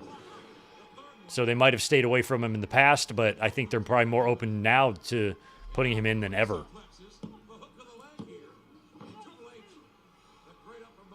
Because Jim's had a falling out with every company he's worked with. Every single company he's worked for, TNA, Ring of Honor, WWE, WCW. He always just runs into problems there. But I think the WWE stuff is kind of over. Everybody's over it, And his managerial career was fucking tremendous. He should go in the Hall of Fame. He absolutely should. Look at Timmy White laying down the law on Angle. That's right, Angle. Don't you cross Timmy White. You won't live to regret it.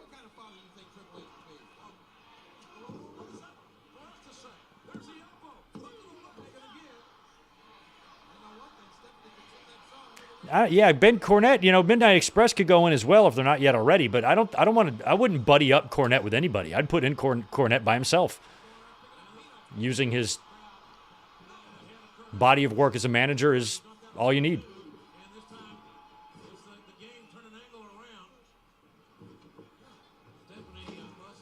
I mean, he's top 5, managers of all time.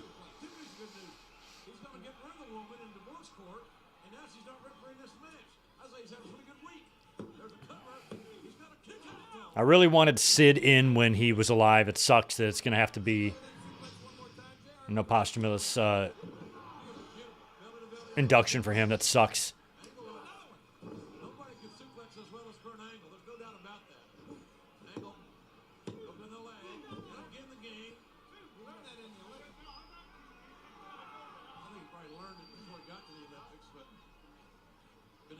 Another belly to belly. Jeez. I was just about to say in the beginning of the match that Angle and Triple H could probably otherwise have a great match, but having Stephanie in there as the referee was probably going to be pretty distracting to their flow and what they would normally do. So the fact that they knocked her out early and got Tim White in there, I like that. Made Stephanie a non-factor, and it allows Stephanie to come back. So she'll probably make another appearance here, cost Triple H the match, and that's what happens.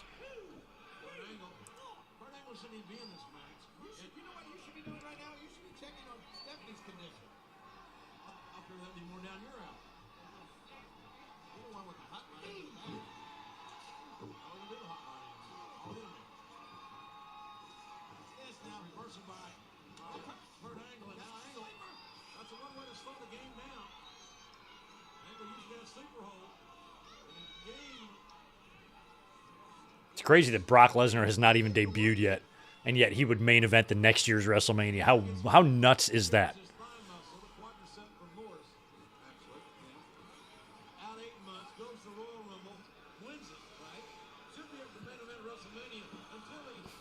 Death in the Air 89, Luger was fairly mediocre to me too. I did not like him, especially in the WWE.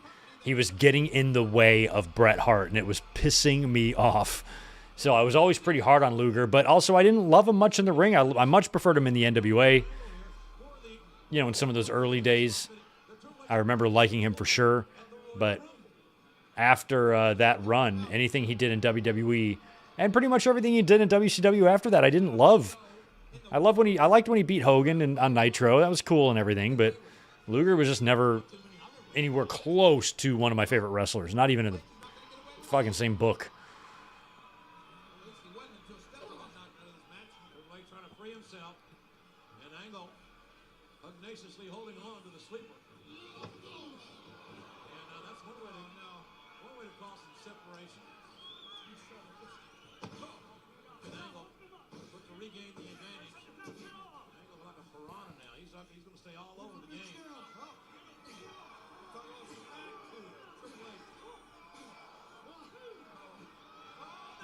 Oh, man.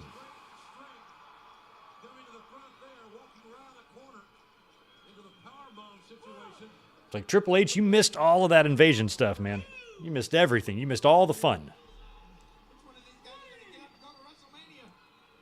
Shamrock's not in the Hall of Fame, not the WWE Hall of Fame. He's in some Hall of Fames. But Shamrock would be another one, although, he had a 2-year run. He was in 2 years. That's it.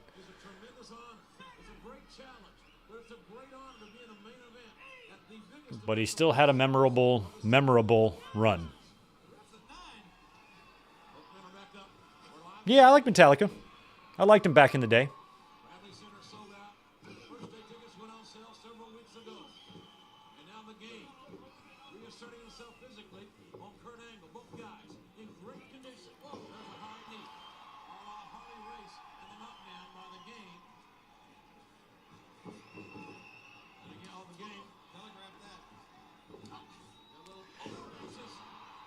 Triple H doesn't get enough credit for his spiny.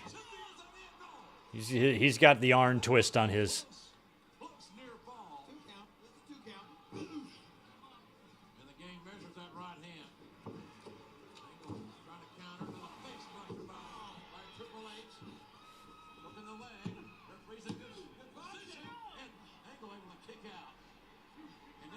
I remember when I bought a stereo in like maybe 1993 or 4 or something, and I guess I did have a TV in my room, but I remember the stereo, like I had a CD player and it had a feature of like a shut-off or something, which back in those days, that's high-tech technology. So I remember I would go to bed and I put on the album, the Metallica album, the black one with like Nothing Else Matters and Unforgiven and that one. And I would put it on and set it for like 20 minutes, and I'd fall asleep to that album for some reason. I just wanted to utilize the feature on the stereo. Fucking Tim White.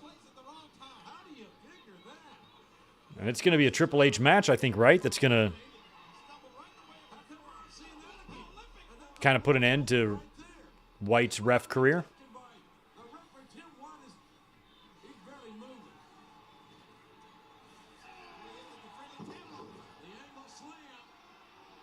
Timmy down. Timmy goes down. Here comes Steph. Selling the neck. She's back. She's not even looking at the... She was looking at the feet. Hey, his feet were down.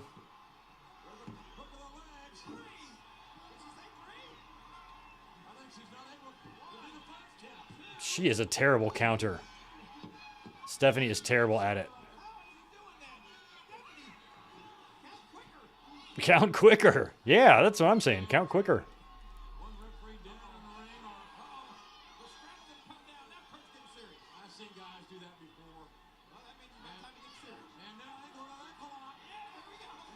Nope.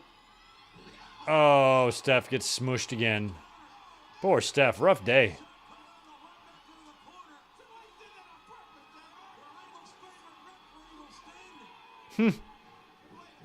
Uh-oh. We got two referees asleep in the ring.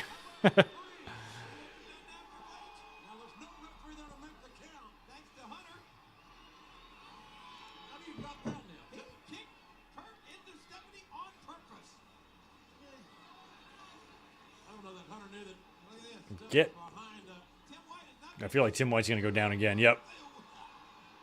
Ugh. Well, a bunch of referees ran out there earlier. Oh, what a German.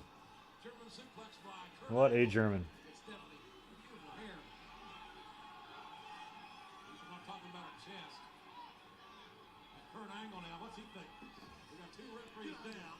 Oh, that's funny. Explain the Luca trade in wrestling terms. I like the one about Destiny's Child in TLC earlier.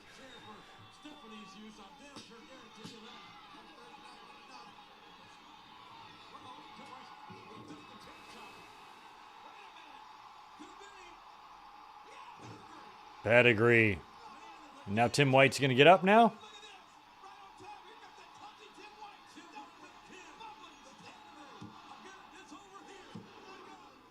Oh, Stephanie elbow drops Tim White.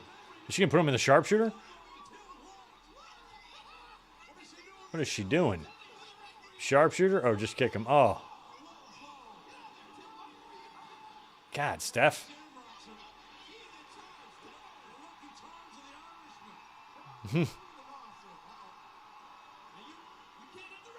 I feel like Angle's got a chair right there. Oh, now she's a referee all of a sudden.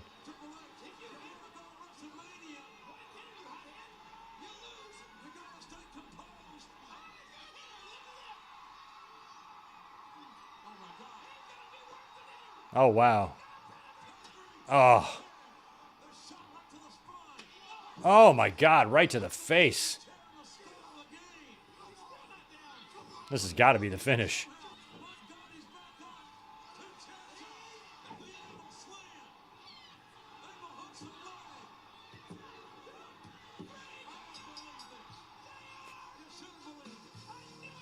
Robbery.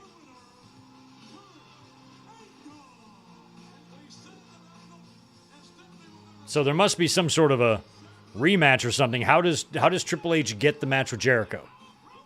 Do they do a run it back on Raw, or do they just reverse it?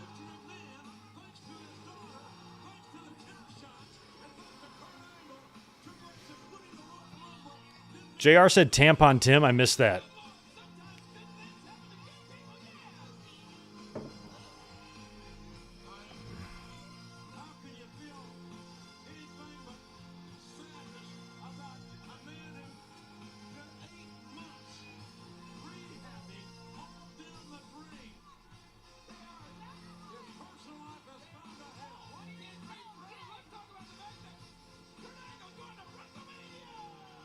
Kurt Angle's going to WrestleMania, and Triple H is going to be off the card. Now, I know Kurt Angle works with Kane, I think, right?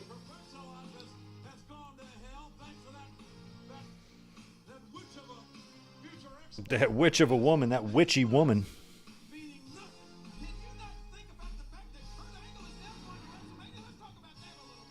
Following night on Raw. Thank you, Fox Star Killer. I was curious about that. Oh, you know what else was on it? So that's the third time, because St. Valentine's Massacre, it was also on the line in Vince and Austin, right?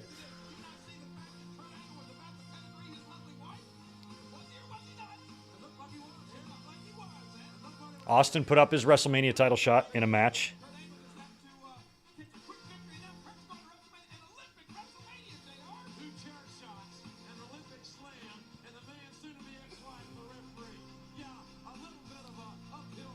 Cool. Rematch tomorrow night on Raw. Interesting.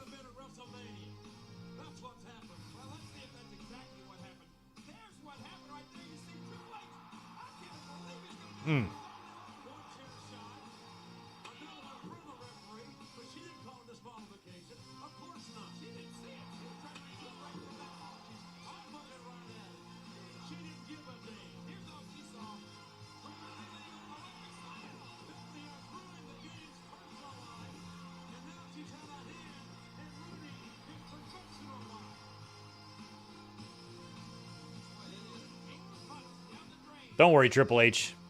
Just go to the show. So they're in Milwaukee tonight, so that means Raw tomorrow must be in Chicago?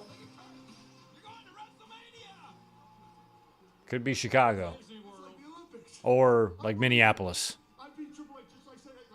Or Green Bay. I am the man. Hey, you. Is my car ready to go? All right, listen. If anyone asks where I'm going, you tell them I'm going to WrestleMania. Woo! I'll see you later. Yeah! Angle! Angle.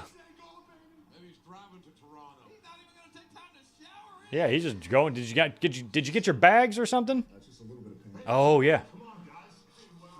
Look at this. Rocking the NWO. Hey, how about a shot? Come on. Okay, I'll take it. Picture with the Rock. Yes, sir. Look at these Look at these old cameras. No problem. Here's me. Okay, you guys get in. Ready? That's a good one, man. What did you just say? This is so good. No. I like it when he goes, Being a man, no problem. Picture for your son, no problem. Well, I can tell you what you can do with that camera. You, Chico, Razor Ramon. Razor Ramon. You take that camera and shut it up real nice. And then what you do, you give it to your big buddy. Big Daddy Cool, Diesel. Turn it sideways. And then you give it to Hogan. Hogan, you take that camera. It's already shined up. Turn sideways. Eat your vitamin. Say your prayers and stick it straight up. Oh, you candy asses. Candy asses. What kind of candy would an ass be made out of? Like hard candy or like something soft like a Starburst? Rock doesn't clarify these things in his promos ever. And I think it's a little unfair.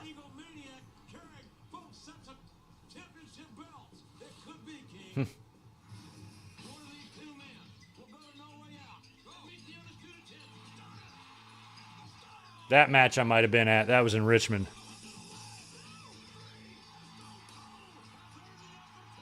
Or it looked like it was in Richmond.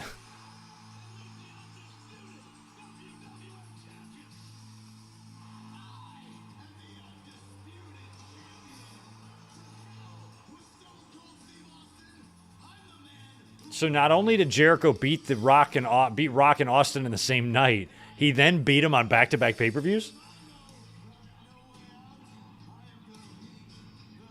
Like he should add his to his bragging. I beat The Rock and Austin in the same night. Then I beat him both again after that. I just wasn't done beating him yet. I wanted to beat him some more.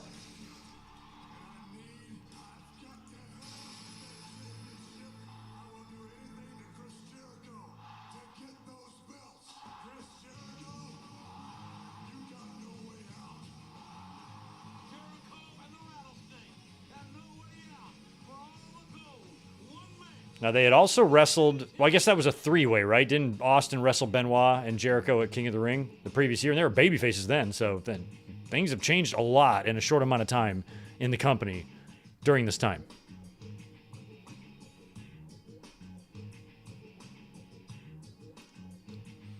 Yeah, Will Sasso was a great fake Austin. He did a great job.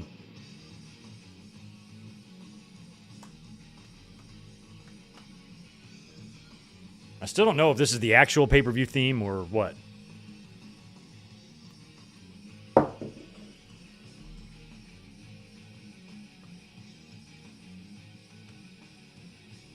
Thought I might have had this on VHS. I don't think so.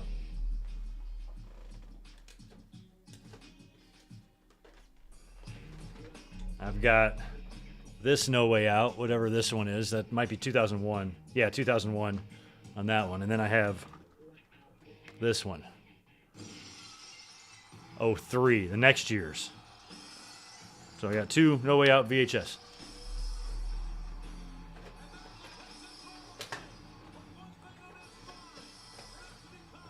The Texas Rattlesnake. Look at the shape he was in here.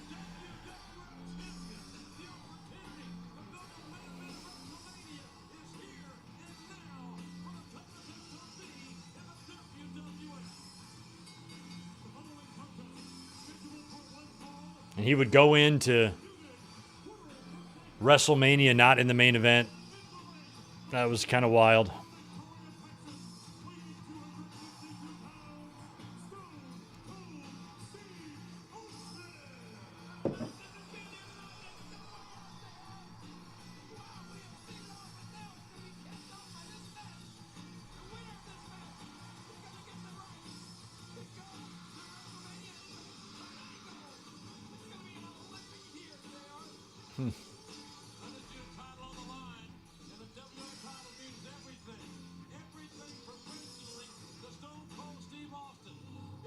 And here comes Jericho.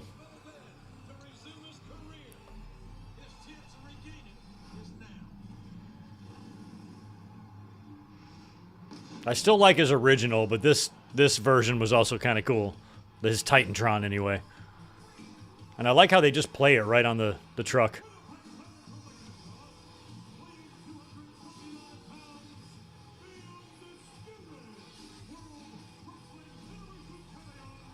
It is weird that the No Way Out set is like semi-truck trailers, and then the truck in the middle. Is it for Diesel? Is it Diesel's? It is kind of cool that Nash came out in his WWE return in front of a diesel truck. I like that.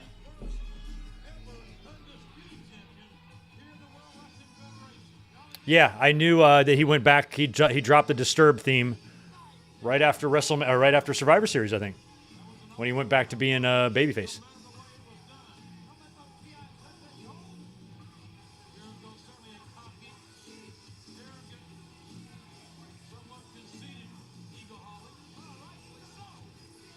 Okay, I knew it. Something was up with that funny sounding theme. So it was Feel So Numb was the theme. I might remember that. Yeah. I kind of do now. I'll have to look that up on like the YouTubes. See if I can find it.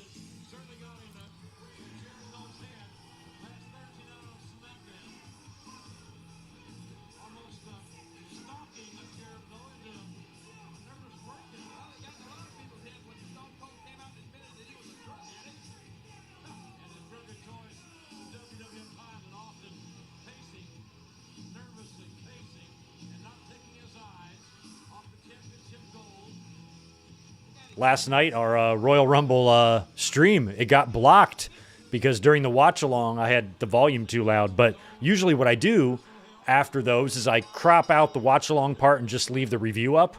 And I didn't do it in time, and it kind of blocked it. So then I was able to get the video back up, edit it, and it's there in its form now, but just with the final hour.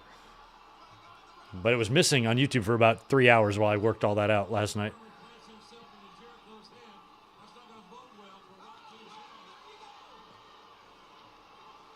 It is weird that Austin wouldn't have won the title here, you know? It's weird that they even did Jericho. I would have probably tried to build to an Austin Triple H WrestleMania 18 main event based on everything they did the previous year. And when Triple H got injured and left, you know, the last thing he did was a tag team trio, two-man power trip thing with Austin and Vince.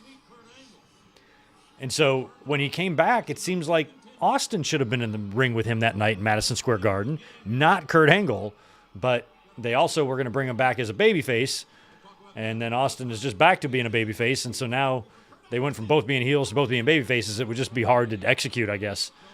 And then when you factor in Jericho's run,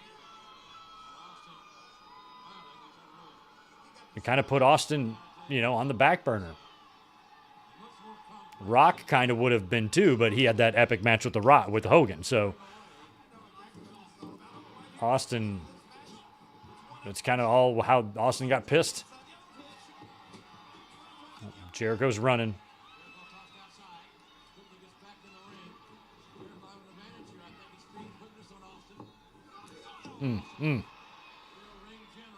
Yeah, Tito's legs are in view there on the camera, but he's stretching right now. I could move him.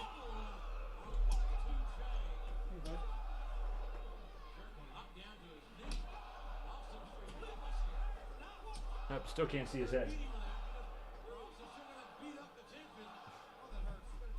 There you go. Now you can see more of his body.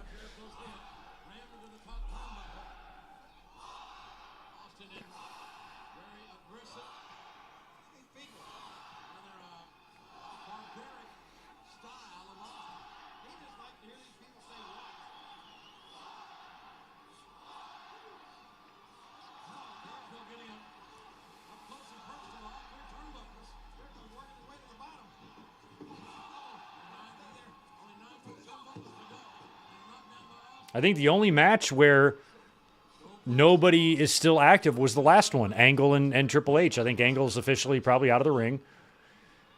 And Triple H we know is. But I think every other match on this card, somebody has still been in the ring to this day. Because with Rock and Taker, you know, they were both in the ring last year at WrestleMania 41, and The Rock was active, so he still counts.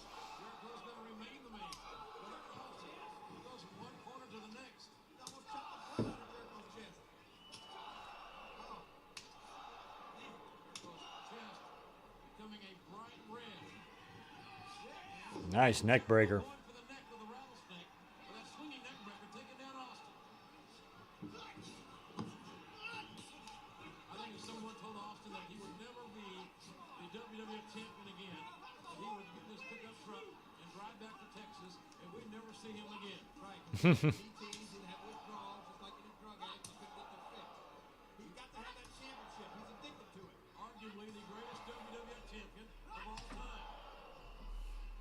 Chris Jericho trying to establish his legacy now. To the knockdown of the challenger. Who's going to WrestleMania? Who's going to be the man at WrestleMania in the main event? Kurt Angle. Yeah, I've always liked Jericho's gear. He's always had good stuff. Ooh. Austin buried the right hand deep in the abdomen of Jericho. Jericho taking a chance here. It's just so appropriate that it's Olympic years. Oh.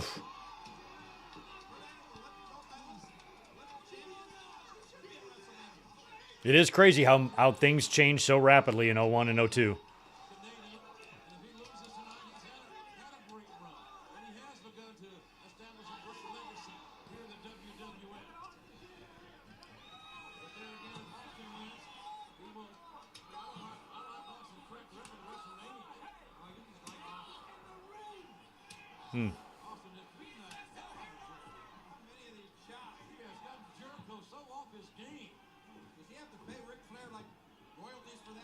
I would doubt it, but maybe he should.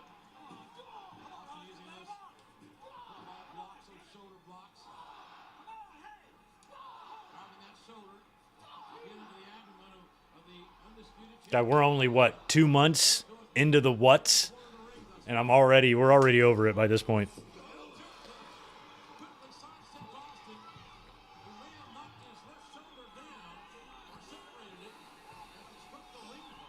Yeah, this is going to be a chop-heavy match.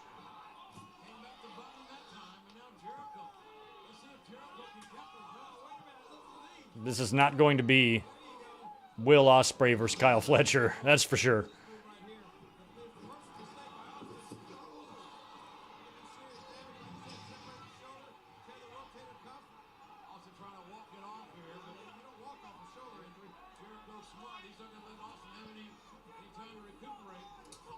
Jesus. Maybe Austin will get behind the wheel of that semi and start driving it.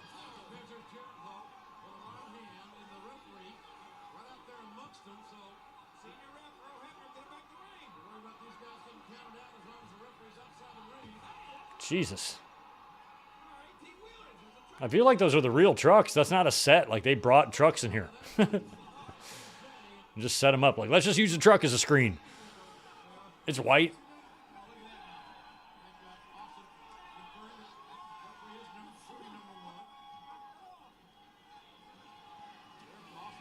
Oh, is that the projector? It is. Is it going to fuck up the...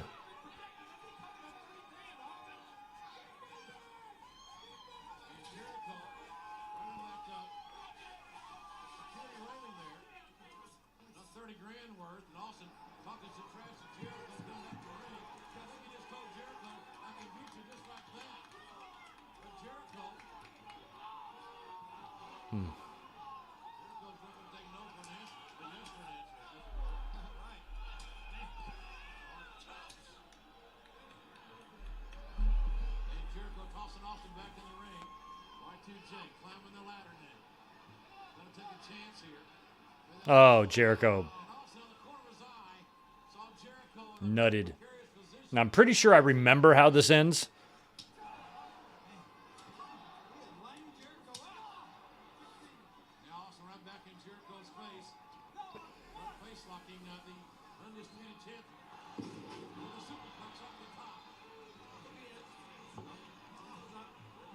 Austin still, I mean, doing superplexes in 2002 to me is pretty crazy.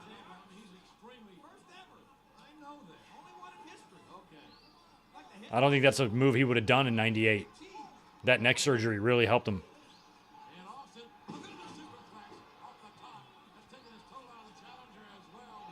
He didn't do any of that type of shit after the pile driver until he got his neck fixed.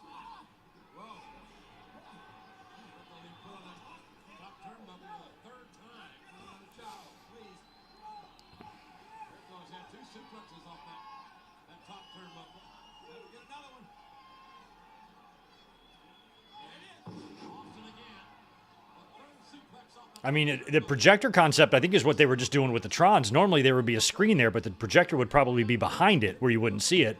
But since they're projecting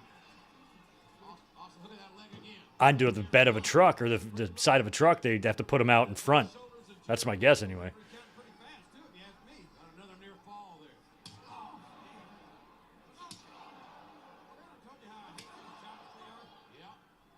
I never went, I don't know about projector science, but that's the way I think it might be going.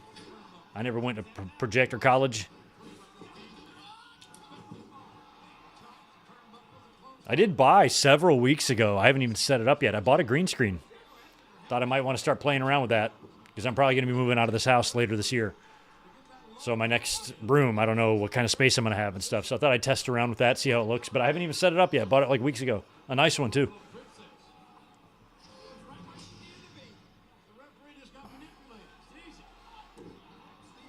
Everybody gets low blowed when Earl's got his back turned. I don't know how this fucker is the senior ref. Blind as a bat. Yeah. Austin performing 3 superplexes is wild, considering how fragile his neck seemed to be there for several years.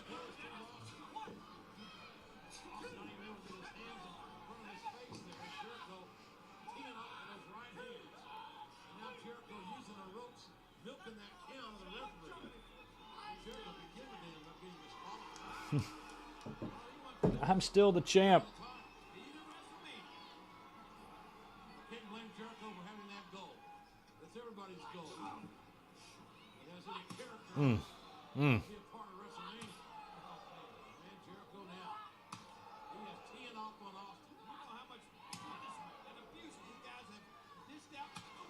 Jesus.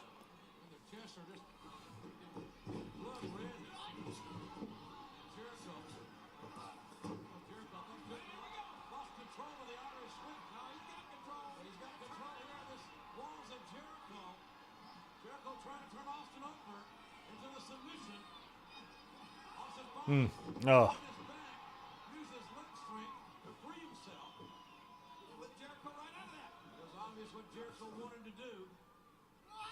Oh.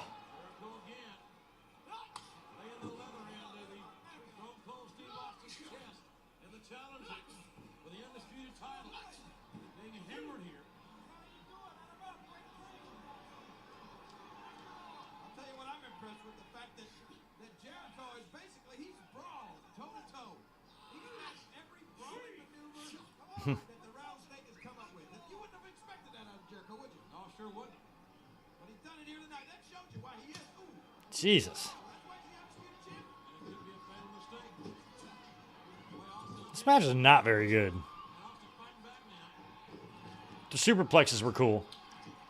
Oh, yeah. Stun gun.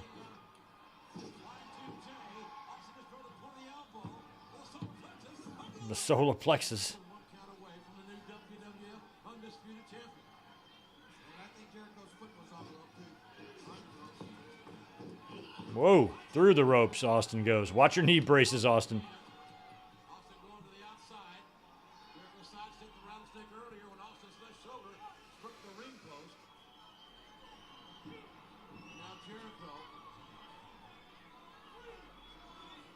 certainly got something on his mind here. Yeah. Evil intentions. Jericho. Oh, yeah. Jericho's the longest reigning title or undisputed champion in that title's existence, which is weird because he never even held the belt, the one that they would give to Triple H. But then by the time they would get to later in the year, the other belt would be back. So it was no longer the undisputed. So it was really probably only a 10-month lifespan of that championship. Is that why?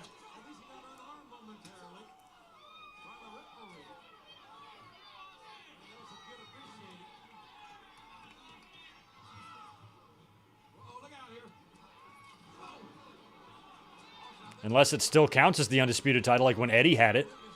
Because Eddie didn't have it for very long. March or April until, like, July or something.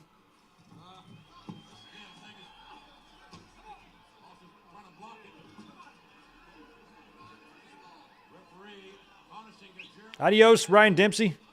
Sleep tight. It's early here in San Diego. I still have to eat dinner when this is done. It's only 7:30.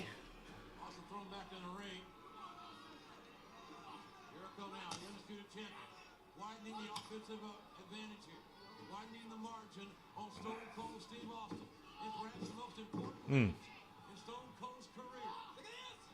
Nope. Missing the Lions talk. Austin with the opportunity now to get back in the driver's seat offensively. To get back to the main event of WrestleMania. To become once again the #1 man in this business. Sleeper. Jericho using that sleeper. Much as Kurt Angle utilized earlier on the game. Jericho doesn't have it since he certainly does not. Gotta get behind Jericho. It is a not good execution of the sleeper by Jericho. It may be more of a choke than a sleeper. As long as the referee doesn't call it, that's effective as well. And as long as the referee Oh, okay. Stop being undisputed when Brock, as champion, got made a SmackDown exclusive. Okay, gotcha. Yeah, this match is pretty slow paced. I didn't think Jericho and Austin were going to have a 5-star or anything. Their styles don't mix beautifully. What a night this has been. We've seen it all. Well, we haven't seen it all yet. We're going to see it all when we find out who is going to be the undisputed champion to face Kurt Angle in WrestleMania. APA going to WrestleMania to make the tag champions, but a heartbreaking loss for the game. No, no. The WrestleMania main event earlier tonight. Still can't believe this happened. Well, it really happened, JR. It really happened. Tell you what, perfect checking Austin's arm.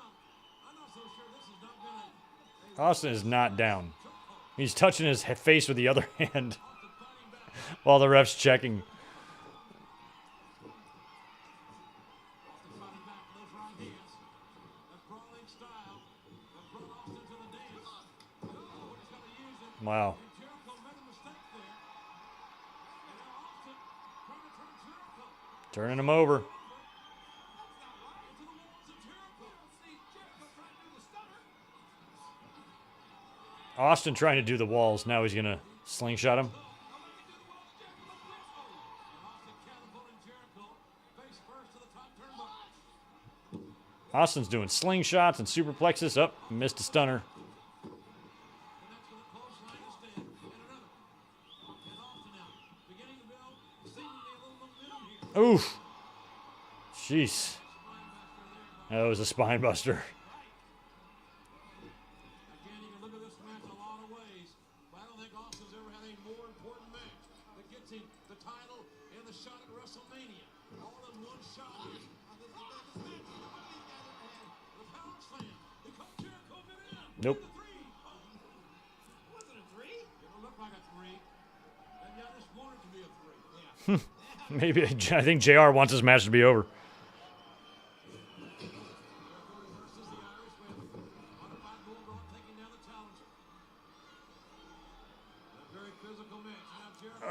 was so far. He hit the lion salt, though. I don't know if he got as much of it as he wanted. Austin was so far away. He still did some damage to the rattlesnake, I can assure you. He's going to go again? Wow. Got it twice. The second time, 2 lion salts. And Jericho. And hooking that far leg. He got another near fall.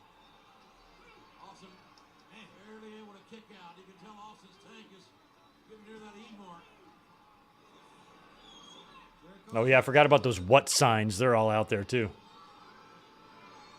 That takes a little extra out of Austin. You know, Austin told Jericho, I can take you just like that anytime I want. Well, he's obviously trying to take it. He's obviously wanted him here tonight, but he hadn't been able to take it. Yeah, Austin and Benoit had better matches. They did. They absolutely did. Jericho trying to follow the rattlesnake in. Austin avoided the contact, and Jericho's the ring post. Will this be the opening? Oh, wait a minute. Austin with a loop press. Got countered. And now can Jericho for the second time. Put the walls of Austin. Jericho's got the walls of Jericho. Jericho and Angle, WrestleMania. That's just a Boston Crab. The walls of Jericho is supposed to look a little different than that. Looking to make Austin tap out. Shame in tapping out to walls of Jericho. What are you doing? Austin trying to release some of the pressure. Trying to crawl. How's he doing? Look at these fans. They're beckoning me. Austin trying to get that bottom rope. But Jericho's got the walls locked in. Austin Yeah, I feel like a lot of the crowd probably felt that Austin wasn't going to win here for whatever reason. trying to get to the bottom, and he did. And the referee now calling for the break. Gets the break. And again the question, how much damage has been done by the walls of Jericho? And maybe Jesus, they always abuse Mark Eaton so much. Just threw him right down. he were getting manhandled for no reason. Oh, no. Earl. Jericho's got the collar belt. He also just referee got it right in the ribs. Yeah, he sure did. Right in the sternum, I think. And Austin, Jericho trying to get outside. Austin bringing Jericho back inside. And Austin, he just now Jericho's got the belt. hand in there. I feel like Earl needs to get hit again. And Austin, Oh. whiplash spine buster, right on the title belt. Austin got the Oh, Earl's back up already. Jericho. Right shoulder inches off the canvas. Earl, did you not see that belt that Austin How did Earl miss it? King Jericho's on top of it. Austin Oh, skull-crushing finale on the belt. he countered the stunner. Austin's just calling a whole lot of spots here. Is this how Jericho's gonna win it? This is Austin. Austin able to kick out. How did he kick out from that? Earl didn't look like he took that hard of a shot in the corner there. The desire to become the WWF champion. The most overwhelming desire that an athlete can experience. Austin again. Oh, and there we go. I knew Earl had to get hit again. He got hit that time. That's going to take him a little longer to get up from. And Austin there. He's going for it. Austin's got the walls of Jericho. He's got the walls of Jericho on the champion. The walls of Austin. Jericho gonna tap. And he's tapping. We got a new champion. All right, I guess that means Austin's going to go into WrestleMania to face Triple H. That's what we wanted. Oh, shit, no referee. Jericho staggers up. And Jericho's retreating title belt. Stunner. Austin got the stunner. Somebody's coming. And I love this. This is like one of the only interactions Hogan and Austin ever have. There's like another one in that tag match. Hogan's selling early here. Everybody's selling.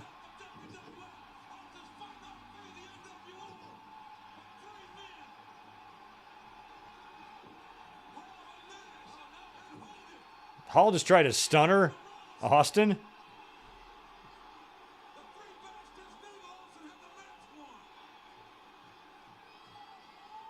Oh, and then he gets the referee back in there. I was thinking they did the cinder block here. That cinder block is on TV, right? That's when they do the cinder block to Austin's knee, unless it comes after here.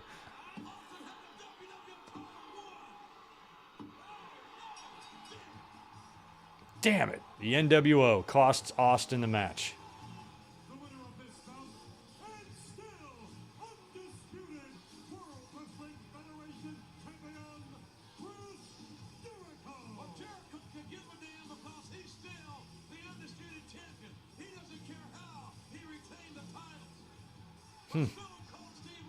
Jericho got an assist. Oh, here, they're coming back in. Oh, maybe they do this interblock thing.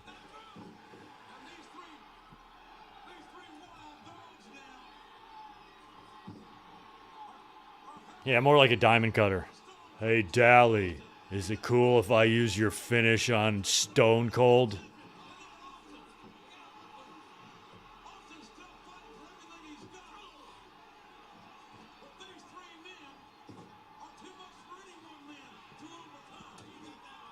The NWO beating up Hogan. This kind of pissed me off. There's another stunner.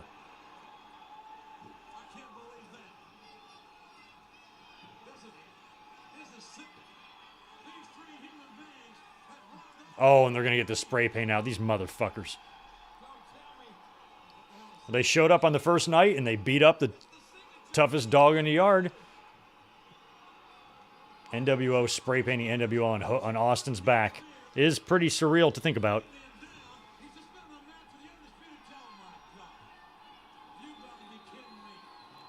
You're not going to be able to see it because Austin's tights.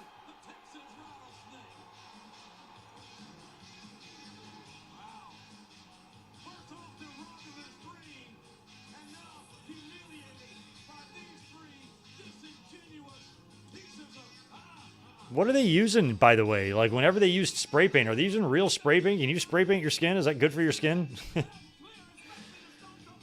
there not chemicals in paint that you might not want in your bloodstream? I just a thought. I don't know. I don't know how paint works.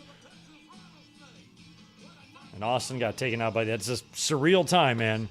We opened and we closed with the NWO in the WWF. Wow.